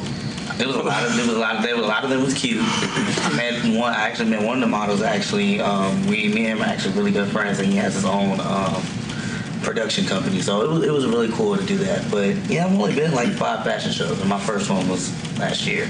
And before that, I'd never done print modeling either. I just did like random photo shoots. So I'm very, very new to the modeling world. Okay, so if you ever have an idea to take like modeling to the next level, would you sign to Equal Equality? Mm-hmm. Okay, that's cool. I know a few. But have you ever researched or anything? I have, but I've gotten to the point where, like, so and this goes back to the whole passing conversation, with being a trans man, even some trans women, when they get to this point in their transition, they kind of blend in. And it's kind of like, in your mind, like when you first start transitioning, your goal is for everyone to see you the way you see yourself. You want to blend in. But then once you start to blend in, you start to kind of feel like you don't belong again. And the reason being is because now you've been grouped into this, whatever gender you identify, you've been grouped into it. So what made you special, you feel like you don't have it anymore. So it's like, that's kind of where I was at with modeling. It was like, okay, cool. It was cool being a male model. But it was like, I was different than most male models. I'm androgynous. I like crop tops, as you can tell. I like, fitted jeans. There's certain things that I would wear that most male models won't. So when you get into a male model industry, you're kind of stuck to what they deem is necessary for male models. Right. So that was where I kind of ended up with the andro thing, because it was like, now, okay, I get to be a little bit different. I get to be feminine and masculine without having anybody tell me how much masculinity I should have. So where I'm at with that is I'm actually trying to build up my modeling portfolio. And, I'm currently in school for graphic design and marketing because I actually want to open up an all-trans modeling agency in Atlanta. But I have to be able to do the background, the research, the foundation. I have to do all of that before I can even get that far. Because that's what I'm seeing. You get a lot of trans people that even though we blend in, what makes us different is our transition in the lives that we lived. You're never going to, it's okay for a biological male. Well, it's not okay for a biological male to be feminine. But, it's okay for biological females to be masculine. You see the difference. So when you're transitioning, you get caught in what's the norm. So to most people, I decided today I was going to test this theory. I'm going to walk around in a crop top. Now, mind you, I've never done this before.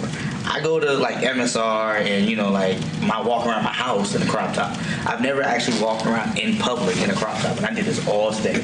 I went to Walmart in both the hood and the white side. I tested this theory. I walked around all the gas stations, pumped gas at different gas stations. One, because I was looking for cheap gas, number one. Okay. But in the hood, it's a little bit cheaper. So, of course, I was in the hood pumping gas in a crop top. Pumping gas by my house, which is in the middle of everything. I literally was testing out these theories. I did it last night, I did this morning. And I noticed that in the white community, I don't really get stares. But where I went, where it's predominantly black, the stares were there. And it was kind of like people questioning. And you can see people looking at me like, okay, is he gay or is he straight? Because here I am with a crop top, but I'm not walking with a switch. I'm not flinging my hands. I'm just walking around like a normal dude if I had a long shirt. You would never know. I got straight dudes in crop tops. But that's the thing. But in our community, in the black community, it's an issue for you to be feminine. It's an issue for you to be androgynous. In general. Well, yeah, but it's still a sense of femininity because they don't know the term. So in their mind, all they see is a man who is slightly feminine. The way I walk out my house every day is literally like a goddamn war, because just to get to the bus stop, you got thugs and gangsters that basically are looking at me like, this nigga is colorful, this nigga got the highest shit in fashion right now, where he ran, this nigga got tight clothes on, and it really just, to me, it's not even about it anymore. To me, it's kind of like I'm putting on a show. Just don't walk up to me. Just don't do nothing to me. Don't come at me with no bullshit. But this is the thing about it. That's the issue, though. If you, as a biological male, feel that way, how much more for a trans man that gets caught in between? You think hypermasculinity is bad? It's worse in my community. But oh, wow. I know we only got you for 8 more minutes. I have 2 more questions. But this isn't part of 2 questions. But for 30 more. Oh, I was going to say 8 o'clock. Okay, I extended it. We've been here for a long time, so we probably got ourselves for 8 more minutes. Yeah. But wouldn't you say that you did kind of get more accepted? Because they're not questioning if you're a trans man. They're just questioning if you gay or straight. So it's kind of like you fit into... Yeah, that's pretty much I blended in, but now I became something else. I wanted to be seen as a man, but now I get people who... You know how it is to be treated as a gay man. So it's now I've kind of taken on, not only did I have to fight for acceptance to be a man, but now I've taken on somebody else's struggle. That's not even my issue. So from my understanding, it's kind of like, this is how my idea of being a man is, and this is how I want to be a man. And now your idea of being a man is questioned. Exactly. Wow.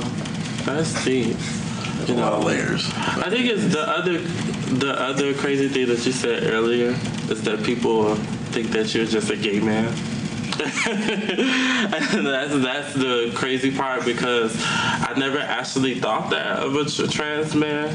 People would ask a trans man, are you a gay man or anything?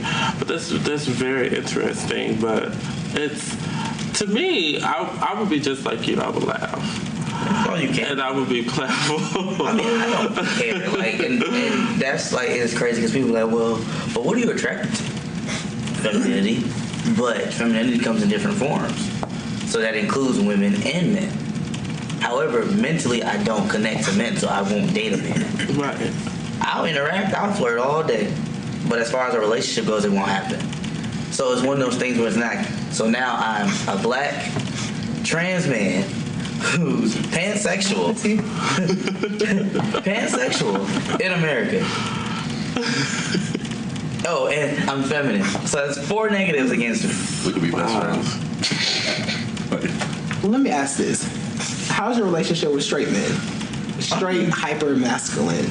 I get along with them great. Matter of fact, and it's sad because I see their hyper masculinity. I see it from a mile away and it drives me up a wall. And I'm like the person, like amongst my friends that are like that, I regulate them. I literally bring them back down to earth. I tell them it's okay to be the way you are. Because a lot of them, like when we get out in public, like I have to check my friends constantly. A lot of them, like we'll be chilling, and I have gay friends that do this too.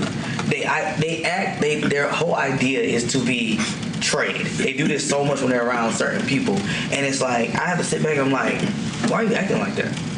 This is not how you are normally. Stop putting on the front, because what happens is when you get around other people, notice that you ever been around somebody who's gay, but then they butch it up a little bit, they get a little bit more masculine, they get out and it doesn't look genuine, so that it draws more attention. Yeah. That's what happens when you do stuff like that.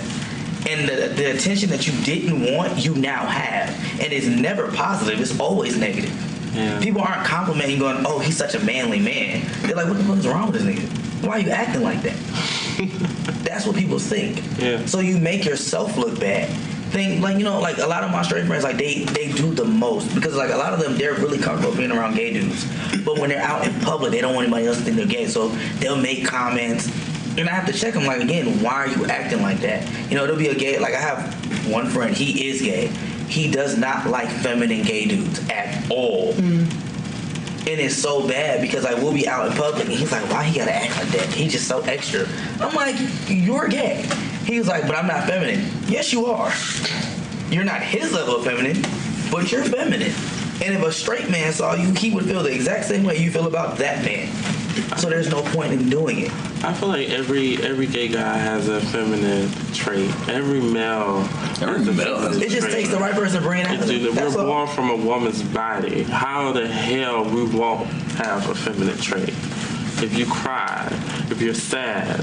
Oh yeah, that's considered. That's considered. Those are basic. That's a whole nother topic. Oh, and I would love for that one because I'm all for it. I would be here for that. I love that topic. Oh, that's like my best friend. Like he's straight, like straight as a straight line, straight as a toothpick, anything. But he just has very feminine qualities. And that's okay. It's okay. And well, that's the thing. So there's nothing wrong with it. We talked about that first episode. King said she wouldn't date a feminine man, and I'm just like. But mind you, he's also engaged. Yeah, I remember that. Has an amazing fiance. If y'all listening, what's up, y'all? Like doing everything. Like I just got you caught this man up. Well, he must know. He must accept. I mean, every friend that he's had, and even like our mutual friends have always been like, oh, we think he's gay. We think he's gay. He has in the past done a few things that were questionable. That's a topic too. I know women that won't date somebody that has, and I think that's weird. But I can't wait for this straight versus back, because I got a question to ask Hugo that I've been wanting to ask. That we'll bring you back, because that's what we're supposed to have. I have so many questions for straight people. Because I always low key. I mean, you can low key ask it because you got straight, gay, bi, trans. About none of that. You can low key ask the question because we got Hugo though. As being a straight male, you don't have any questions. I want to hear like what type of questions you have. I really ain't have no. I ain't know what to think. So I ain't gonna say I ain't know what to think, but I really just I don't know. I ain't know what to ask. I don't know. So does this say that you've never openly met a trans man? No. Or a woman that I would know of, you know what I'm saying? You said openly, because that I know of. You know, like I said, I had a gay cousin, but other than that. I never really been around any of it besides that I know. You know what I'm saying? So yeah, this is all just I don't know. You know, it's a learning opportunity for me. You know what I'm saying? Just hearing about the struggle that he had to overcome just to be him. You feel what I'm saying? I got this, like you said, I got the same struggle, black, this and that. But they look at me as a gangster, this and that, tattoo, this and that. So I ain't want to judge nobody on whatever their purpose is. I respect. him just like I respect him if he, whatever, anybody. As long as you don't come at me no type of way, I'm his respectful. Just know I am straight. I love pussy. If y'all don't like it, it's more for me. So it is what it is. I would think that, I always say that about heterosexual men. I just be like, okay, all these girls be talking about, guys are dropping like flies to be gay. And I'm just like, what do y'all think about the heterosexual men that just be like, so they probably be like, they can go wherever they want. It's more pussy for me. Like, I would think. Right. Yeah. And I got, especially, I hang around older people, and I hang around people that don't agree with it, but at the end of the day, I just let them live their life. They ain't affecting you no type of way. I think me and my guy, we talking about the bathroom. Like, they want their own bathroom. I mean, I don't think that deep into it. But he was like, see, once they close that door, you can't tell what it is, so why they need their own bathroom? Which I thought that's true, too. You get what I'm saying? So, with me, that just don't, it don't affect me. Bathroom that don't have a weight. Right. You don't know what I was like, and if it's a one stall, I go to the women's too. But it's so stupid though, because you got them studs that look extremely masculine to the point where you don't know if it's a boy or girl. What you gonna do? Check their ID? They in a women's bathroom. You know, that used to happen. I remember being at McDonald's, and this little boy, he came in the bathroom with his mama. He probably like 3. And he's like, "Mommy, why is there a boy in here?" And the lady, she swiveled her head around looking at me. She's like, "Excuse me, sir. Why are you in here?" She's like, "You in the wrong bathroom." I said, "This is the female bathroom, ain't it?" She's like, "Yeah." I said, "Okay, female." Now it's like, it's different because it's like now I can't even walk in a female bathroom. I don't want to. But that was something like what he was saying is like, even with the kids and that, like, a lot of straight heterosexual males is worried about like they kids being exposed to this type. They think it'll rub off on them. You can't teach kids. Kids are taught to hate. They're not naturally hateful. And this is my example. So I got 2 nephews. They've been around me my entire life. One is 9 and the other is 6. So for as far as my transition, they've been around. Before I transitioned, it was Auntie Ace, Auntie Ace, Auntie Ace. That's how they knew me. I came home one day. I ain't seen them in about a good year. My voice was deeper. I had facial hair. Instantly, Uncle Ace, Uncle Ace, Uncle Ace. It was that instant. There was no questions. There was no, "Mommy, why does Auntie Ace look like that?" Nothing. It was just Uncle. Instantly, the love did not change. Yeah. I've had friends that will be around my nephew. Like my oldest nephew doesn't talk. But now, every now and then, he'll say something, he'll talk a little bit. I've had friends that'll be like, female pronoun. He'd be like, he's like, "That's not my Auntie Ace, that's my Uncle Ace, that's a boy." He'll correct people. He's only 10. Kids naturally, if you put a child in a position to learn and you actually educate your child, you'll realize they're more susceptible to learning than they are to hating. To actually have a child hate like that, you have to literally you have to push that into their mind. Kids naturally don't just grow up, saying, "I'm going to hate gays, I'm going to hate." Right. That's not how it is. That's natural, right. So it's like, like I said, with the little boy, he just wanted to know, well, why was there a boy in the woman's bathroom? My answer could have been, well, little young man, get in the woman's bathroom. But it's not, it's not one of those things. It's just like, he just wanted to know. Not because he was like, this is wrong. He's just like, well, I know I'm in the woman's bathroom because my mama won't let me use the bathroom. But why is this man in here? That's all he wanted to know. Kids don't think that deep into it. Your answer is what's going to dictate how they look at it. People don't realize, like, as a child, most of the stuff that you did is from what you saw. For us young kids that was watching pornos, what happened? We got older. We was like, we ain't got to watch no more. We can do this stuff? Cool. Everything that you see around you is what you pick up on. So if you have that positive person, like I got friends that say they don't want their gay friends around their sons, and I'm like, oh yeah, I have that situation with, right now. Same-sex family have better lives, statistically shown. But I never knew that. I didn't know that you could catch being gay. So okay. Yeah, I didn't know you could catch being trans, because I think it's so funny how people say it. Like I have a friend who literally tells her gay homeboy, who is extremely feminine, she tells him to act like a man when he's around her son. Now, mind you, I don't know her. I was just working with her, and they had a whole conversation in this car, and nobody at this job knew I was trans. They all just thought I was a straight male. Biological. Nobody knew that I was pan, trans, nothing. And I'm just sitting in the car, like, y'all really having this conversation? And I do the same thing at work. Nobody at my job but 2 people know that I'm trans. And I literally will have this conversation. I had one dude, he was like, well, I just feel like trans women wouldn't be getting killed if they would tell people they was trans right off the bat. And I just sat there, and my first reaction was, that's not the case. In most cases, these men know. The reason why it becomes a problem is what I like to call fragile masculinity. The reason that's an issue is because of the you have to think about it. Like you said, straight, right? You like pussy, right? So if somebody came at you and they was like, bro, you gay? You gonna be like, nah, bro, that's not me. Right. But now if somebody coming at you and they're like, oh, the chick you fucking used to be a man, bro, you gay, your natural reaction is to defend yourself. You already know what it is, but because everybody else is talking about it, and this is something that you don't want everybody to know about, now you feel like you gotta defend who you are. So now you gotta take steps to let everybody know you that man. That's where all of that comes from. Because if you already knew that you was attracted to her because she's a woman, not because of what she got between her legs, but you saw a woman, that's what you were attracted to. You got to know her, and you realized everything about her is womanly. It was not, you didn't see her. Since I really moved to Atlanta, though, I got to go to your grandmama house, see the old photo albums and shit. How many kids you got? You got kids? The more the merrier. You know. But I mean, I feel like even saying that is kind of insulting too, because it's you got people out there, you definitely can't trick a nigga now.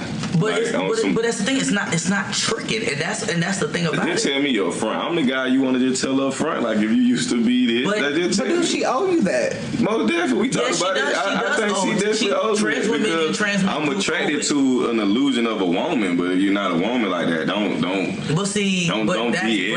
to do no. That's where the conversation kind of changes, because you're saying you're attracted to a woman, but if you're not a woman like that, but that's the thing though. She's not a woman by your standards of what a woman is. She feels like she is a woman in every other sense. Well, we're gonna go by where she was born. But no, that's still not right, because at the end of the day, I'm gonna tell you my personal preference. I want to be all woman. I want to be changed into a woman. I want to play devil's advocate for a second. Right. Naturally, all men and all women, biologically from birth, are born as women. Over time, your gender is assigned. There are individuals that are born intersex and are slapped with the gender that their parents want at the time. And when they get older, it becomes a problem. Right. Because now you chose the gender for your child. Your child didn't get to choose. So if intersex individuals can be born, we can't say that the person that is the illusion of a woman biologically really is a man. That could have been the gender that was assigned to them. That's a gender they didn't get a chance to form and develop. It happens with animals, much less humans are no different. So you got to look at it like this. You're saying by anatomy basis, she is a man. By mental, emotional, and her own physical connections, she is a woman.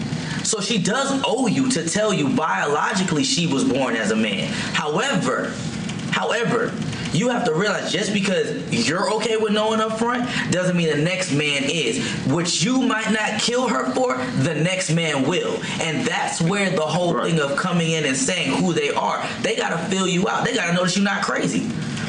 If I was a trans woman, I'm not going to come to you and be like, bruh, I was born a man. I'm not going to. I'm going to get to know you. I'm going to fill you out. I'm going to see if you're crazy. Now, for my safety, I'm going to tell you within the second date. I'm probably not going to tell you in vicinity because you might be crazy. But that's like telling somebody, if you're an ex-felon and you meet somebody and you are interested in them, you're not going to say, hey, right off the bat, I've been in jail. Because most people, what they do is they judge you based off of what you tell them. They don't get to know you. You really can't compare sexual orientation to like somebody criminal past. But I'm just saying, it's people like these guys out there that like it. You know, I never know what situation you might come across. I'm just saying, you need to tell me up front because it ain't no need for you the second day. If you this on the first day, ain't no need. I just wait, see, you talking about sex already? No, but you said basically. So a girl used to be a man, come and we talking, we chop it up, we exchange numbers, and then we talk the next day. We don't even need to talk the next day. Is what I'm telling you. We don't even need to go that far. And I think that's the issue. But I'm saying, it's people out there that like it. I'm gonna play devil's advocate. what I'm getting from you is what you're saying is you can have your preference, and there's some people who are open-minded, but Hugo is saying that's not negotiable. That's not me. So for you will want to know the first date so you can cut it off. You don't want to start getting feelings involved. No, I mean more likely feelings ain't gonna be involved. Because it's Hugo. I'm just saying like feelings. I get what you for it to be feelings. That shit take time for a guy like me. But if I'm starting to like you, I don't want to like you and then to find out you something that you ain't at the end of the day. But see, and that's why I said, like, I get what you're saying, but it's not so much. I think what we got to do is take us out of the equation, what we personally feel, and it kind of sounds selfish, but it's not. It's the reality is, at the end of the day, you aren't going to be killed for the gender that you are. At the end of the day, when you wake up in the morning, and I'm talking, take black aside from this, at the end of the day, when you wake up in the morning, you are solidified in the gender that you are. You don't have to prove to anybody that you're a man. You don't have to. You know you're a man. You were born a man. You were fortunately born a man. But for trans individuals, most of us, we have our everyday life is me putting on an armor so when I go outside to make sure that I'm that man that I want everybody to see me as. That's a lot. So when you start, dipping into the dating world, it's even harder. And I can honestly say that trans women have it harder because at the end of the day, you might be okay with it. You will be okay with a simple conversation that says, hey, I was born a man. I'm feeling you. If this is not what you into, we can cut it here and keep it moving. You're okay with that. But there are men out there that will either A, say, oh, that don't bother me, baby. And then when they homeboys catch word, it becomes a problem. But then there's also those men that be like, oh, fuck, no, you want some fuck shit, you want some gay shit, and they act up, and it makes it harder for the next guy who might be genuine like you and just keep it funky from the. It makes it harder for them to talk to you. It's definitely that's a problem within your sex orientation, but it's like that with straight shit, gay shit, bi shit. You gonna come across certain problems where it's just gonna be like. It's gonna be a deal breaker, but it's not the same. It's still gonna it'll never be the same because, like I said, at the end of the day, you do have trans women that are being killed even when they do confide. You got those trans women that'll tell a dude they was born a man, and this is how they see themselves. They see themselves as a woman, and a dude will be like, all right, that's cool. That's cool, right. Mama. He cool with it. But that's just the risk that's the risk you take by doing it. I don't really follow that. You know what I'm saying? I don't really follow those stories. But I'm just saying like everything comes with a risk. You feel what I'm saying? Like I know the risk of me doing this or doing that. I might do, tattoo. I know the dreads they gonna put me in a box. But see, all those things are choices. Being trans, at the end of the day, you could stay like you is. You chose to change. Because you know why you can't stay the way you are? You know why? You could. It ain't nothing. But it's people that have stayed the same, so it's not necessary. You don't necessarily have to change. And those are people who have mental issues. Because here's the thing about it: with transitioning, I could have waited. I could have kept it cool. Like, think about it, I went through my whole life trying to find where I fit in. What made me transition was the mental aspect of what I was dealing with. We have this thing called dysphoria. At the end of the day, I could have stayed a stud. There's some times where I'm like, dang, dating is so hard as a trans man. I got more play when I was a stud. But I have to really evaluate and look like, okay, on an emotional level and on a mental level, I wasn't happy. I was suicidal. Every day I woke up and I looked in the mirror, I didn't see what I felt. Over time, it becomes a problem. So it's like most trans people don't transition out of choice because they want to. It's because they need to. And that's the difference. It's a need. It's not a want that you want everybody to accept you or you want to be a man or you want to. It's I need the world to see me as I see me for my own sanity, to save me from myself. That's what my life is. That's why I transitioned. If it was a choice, I wouldn't have transitioned because dating would be so much easier as a stud. But it was a need. I had to save myself from myself. That's why we transition. So when you have to fight every morning and put on this armor to make people see you and accept you for who you say you are, it's a lot harder. It is way harder than just saying, oh, I was born a female, or I was born a man, or is this what you into, or is you not into? It's one of those things where it's just like, I took this step to be comfortable with me and to live my life. And now I'm faced with the rest of my life worrying about if someone's going to kill me for me living in my truth, all because I want to be happy. But I'm saying you going from a woman to you worry about somebody killing you because you trans. But see, I don't but you worry going about to that. a right. I'm saying, but then you go to a black man, which is, I mean, shit. But that, you but get so, killed. You get what I'm saying? Like, Like, it's just make excuses. You know, right? That's what I'm saying. You're gonna come across. You're gonna have problems as a trans, as a full blown man. So you're gonna have a situation where you a woman. If you just a black woman, you're gonna have your own set of problems. So let me ask you this. Since you say that, this is my question to you. There have been more trans women killed by black men than there have been by white men. So would you say that's a trans problem or a black man and fragile masculinity problem? That's definitely a black man and the fragile masculinity. Yeah. So if we keep, I would agree. I would agree with you on that. Making excuses. When is it gonna change? But I'm saying you're saying what they should and shouldn't do to get killed. No, I'm not saying with nobody. I'm just saying you talking about you might get killed just because you a trans. With a trans woman turn to a trans man or trans man turn, you're gonna have a set of problems no matter what the fuck you is. As long as you're black, basically. White people have their own set of problems, but they're not the ones you being black. Killed. Most you but black. They're not the ones being killed, love. Who? It's the black trans women that are being killed by black trans men, by black men. Trans men black men getting killed by black men. That's what I'm trying to. That's what I'm sitting here saying. It's not the same. You gonna have your set of problems regardless. Are you gonna go kill another black man because he's feminine? Because he's feminine, that's his business. But I'm saying I wouldn't kill it. Like if I don't even want to speak no shit like that up. But just if that was so be the case, I'm not gonna go kill the motherfucker. I got a different mind. Everybody ain't the mind. Every nigga is not killing trans. You hear what I'm saying? Because most of them don't even somebody going, like I said, I don't really follow that. What I'm trying to say is just to even just take it down a notch, because I don't even want to get that deep. Because I'm saying I'm playing devil's advocate. You're different, but there are men who don't think or rationalize. This shit new to fucking. It's new because it wasn't acceptable not too long ago. Just like it wasn't acceptable to be black not too long. All this shit is gonna come a time where it's gonna be better. We'll be able to mesh and everybody be able to get along. But right now it's new. All the surgery, is now coming into a light. Cartoons getting everything, transitional. You got sidewalks, so it's gonna be that back and forth until it becomes natural, more natural for everybody. That's how I feel. Cause I talk to y'all and I talk to my straight friends, and I'm hearing both sides of it. And at the end of the day, it's a bigger fight out here than who fucking who. What gender you is, what this and that. As black people, we need to stick together no matter what the fuck you got going on, cause in every other race, they sticking together. They might not agree with it, but they sticking together. Black trans killing, black straight men, whatever that. We killing each other. This shit bigger than that. Oh no, I get it. I'm just playing devil's advocate with you. Right, I'm saying you playing devil's advocate to me on a situation like this. You're like, it's not. I don't. You know why I do it though? Because at the end of the day, we do have people that listen to it. But I want them to understand how a man who is secure in himself can rationalize. Ma'am, that won't be on recording. We hear you. We hear you on the show.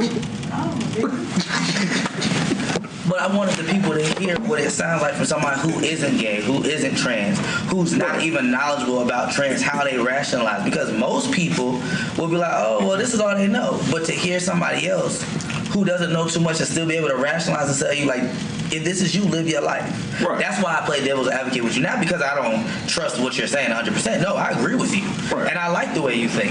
But I want other people to hear that the way you think, so maybe they can change the way they think. Bro. Niggas, it's going to take a while.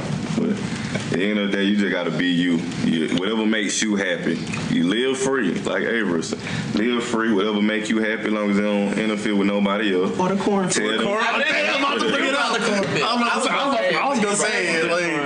Just like cornfields and and abandoned houses. Do you, whatever rock, whatever. Just tell me, if you see me, you see King Blue out here in the street, I be at Blue Flame, I be at Folly. Tell me what you will before you come up to me, and we good. Yeah, like, it's not that good. So what? Man, I go to Folly's writing. What? I can't. The last time I went, man. What day you went on? You can go 5 o'clock on the Wednesday. It was Friday. Them in the strip. Can you talk about strip club? I have a question for you. So eliminate the fact that you're a trans man. You, in my eyes, are identified as an African American male. So now So not only I don't did you identify as African American. Nigerian, my bad. Nigerian. Well, a black male in America. Yeah, black male.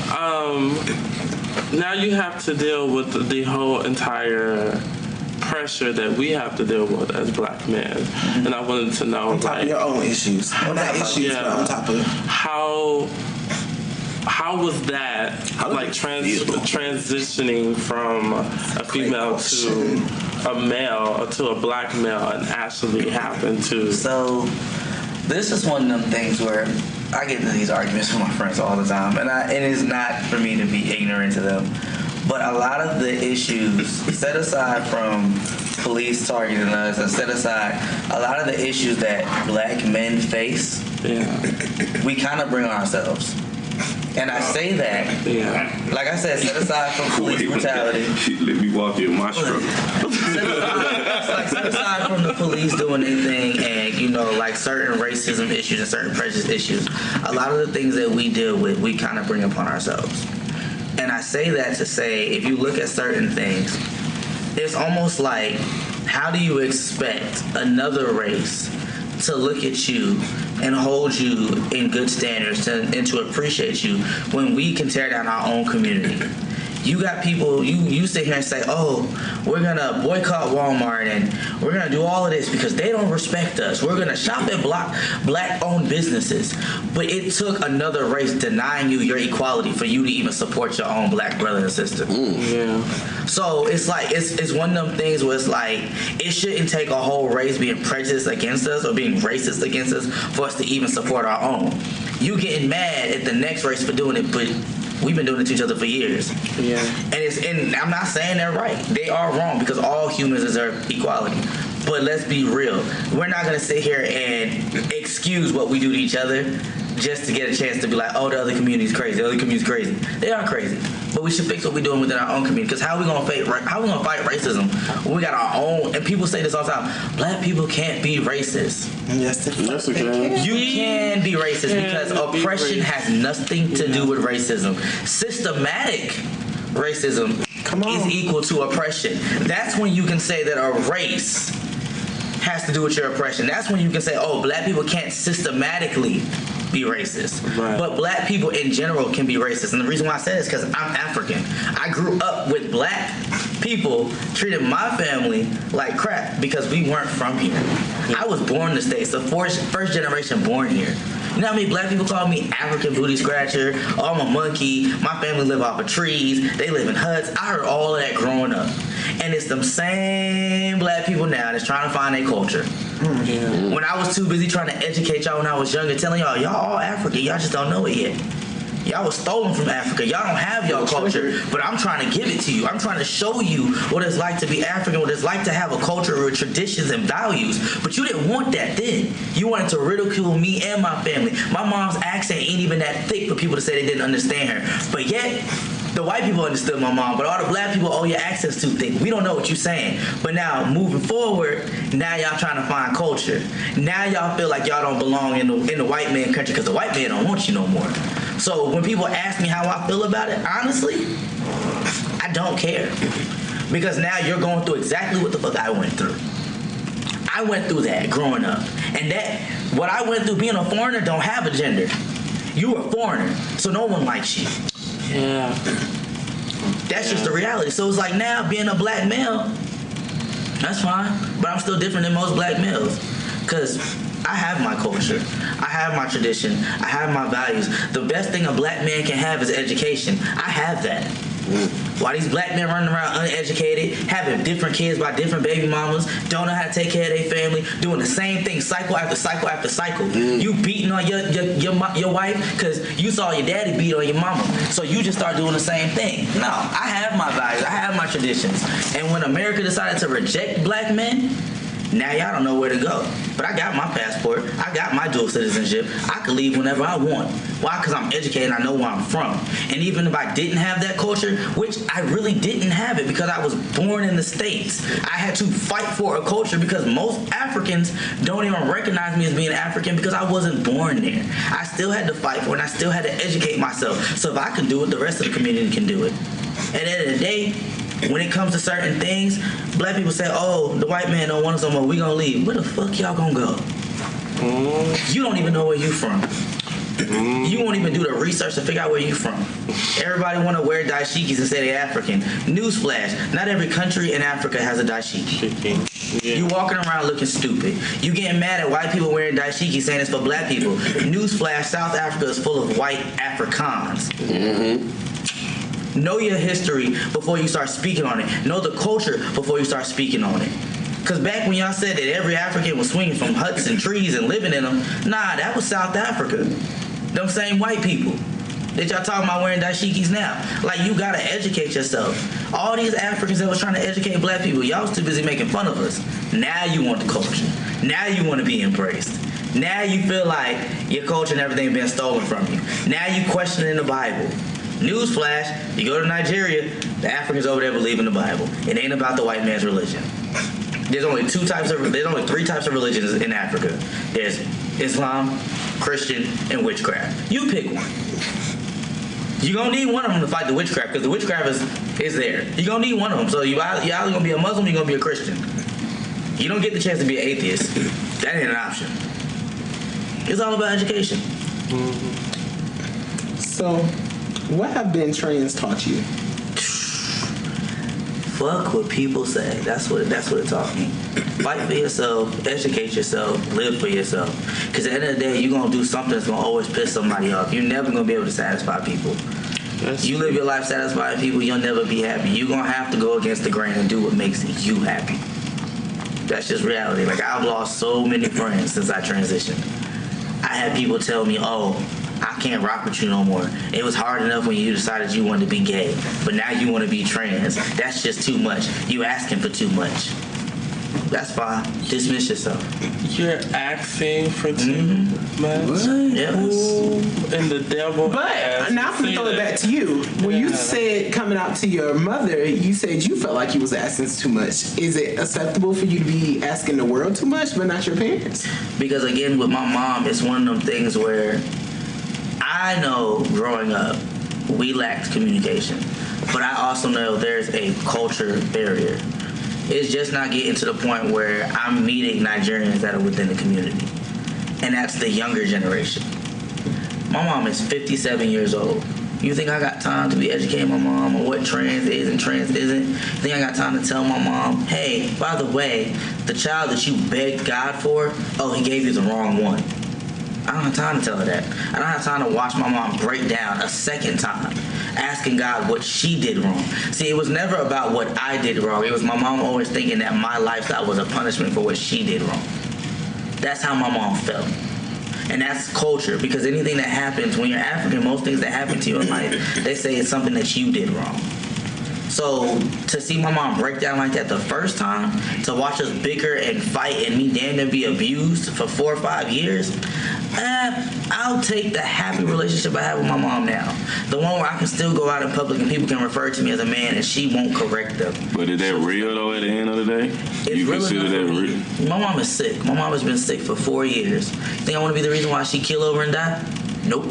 I'm not going to be able to live with that. I won't. I'm happy with she might not. I mean, but she might and she might not. That's a risk I would have to take. She might not. I'm just saying you got to just keep it real. I would want. I done heard stories of parents who wanted a girl, but they did get a boy, so they still dressing like, you know what I'm saying. And you shouldn't have to live your life like that. But you got to think though, I'm not unhappy. No, but that's the thing though. If I was unhappy, I'm just saying the love got to be. I'm just trying to ask my life. The love got to be like you got to convince like it's your mother. You want to have that true, genuine relationship. Correct. You know what I'm saying? At the end of the day. But I was right there with you because here's the thing. Hugo's the only person in the group right now that hasn't have to really fight with that when it comes to their sexuality or to their gender. My mama don't like the stuff I be out here doing. She for her child, right? Like you can like. You know how many gay people out here get disowned from their parents and they have no way where to go? They have to turn to prostitution and sleeping in the streets because their family don't accept them. That is so much. Right. That is a lot. And I guess we're all thankful for what we have, the relationship we have with our parents. But I know I'm thankful because my mother never looked at me differently. But I do understand there are people who have to live like you, or the people who never will tell their parents. No, because that's how I feel. Because like we're kind of the same boat. My mom is in her mid-60s, and like I don't even talk about dating or anything with her because, again, we're raised, like, I was raised Catholic. She is an uber Catholic, goes to church 4 or 5 times a week. I'm about to say a day. And, like, when it comes to me and dating, like, we can't even talk about it. And she knows, I'm like, I've been out to her for, like, years, and I can't even say nothing. My cousin is a lesbian, and I'm still battling getting my mom comfortable with just that. Like, because my cousin, she's actually married, so her and her wife, they've been married for years. Like, and me and my mom have a hard time just talking, just saying, my mom will say, oh yeah, well, my cousin and her husband. I'm like, her wife? Well, I don't know what's the difference. And it's like, to educate someone, especially in that generation, is super hard. So it's to the point where, like, I'll correct you, then I'll just leave it alone. I mean, like I said, I never been in the same, but right. I'm the type person, if my mama ain't fuck with me, then the hell with it. If anybody, it's just to that point to where I am who I am at the end of the day. I don't care what if you don't accept who I am. I'm on my love. You have the luxury to do that because of your sexual. Everybody got the same. You got the same. No, my daddy was never there for me, and I went. I'm not gay. I'm your son, your first son. What excuse it will for him not being there for that? I mean, if they gonna be there, they gonna be there because they love you. If they not, they not. It don't matter what you is. That is, say you got the same set of problems, no matter what your sexual orientation is. You want to be accepted, but you want to pacify around your mothers or this and that. Yeah, I was say this is a whole. We're gonna do that. Let me ask the last question. What advice do you have for other people who are considered transitioning or people who are on the path to transitioning? What advice would you give them? Just, like, honestly, take your time. Like, if this is really, do the research. Learn everything that you need to know. If this is truly what you want, then, take those steps. Find somebody that you can look up to that can give you that advice, but be very careful who you try to emulate, because what you see isn't always what it is. That's one of the biggest things with the trans community. So many people pick somebody to emulate and they end up going down the wrong path. So it's one of the things of do your own research, find who it is that you need to be, find what it is that makes you happy, and follow your truth. If you choose to follow somebody, be careful who you follow. But at the end of the day, ultimately live for you and no one else. Okay. Well, thank you. On we all coming back because we gonna yeah, you definitely have to come back. Oh yeah, definitely. Because you gonna never get like this. This is good television, right? But man, shit, man, y'all. Did I feel like we started teaming up on you guys? I'm saying I just see a lot of men. I don't be focused on that shit, man. This shit, the world is crazy as it is. We ain't got down. So tell everybody where they can find you on social media. Oh, we still recording? Yeah. Oh, cut. You thought we was just talking? I'm trying to close the show. But everybody can find me. I'm usually on Instagram, so you can find me on Instagram at selfmade_the king. Everything is spelled right. I didn't spell any of the words wrong. It's selfmade_the king. Find me on Instagram. Follow me. Tell where they can find you dancing. And if that's the most important thing. If you want to see me dance, because I do a little 1-2. Now I do more than 1-2.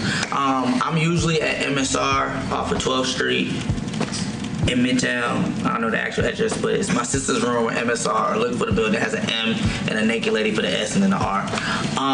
And also, if you do follow me on Instagram, check out Battle of the Sexes. I will be dancing at that. It's going to be male strippers versus stud strippers. It's going to be a real sexy situation. But again, follow me on Instagram to get more details about that.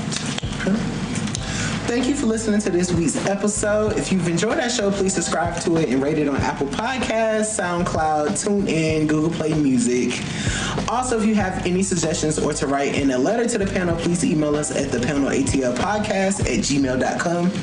Your favorite part, bitch. Yes. Oh, this episode was edited by Marcel Eadon. You can't.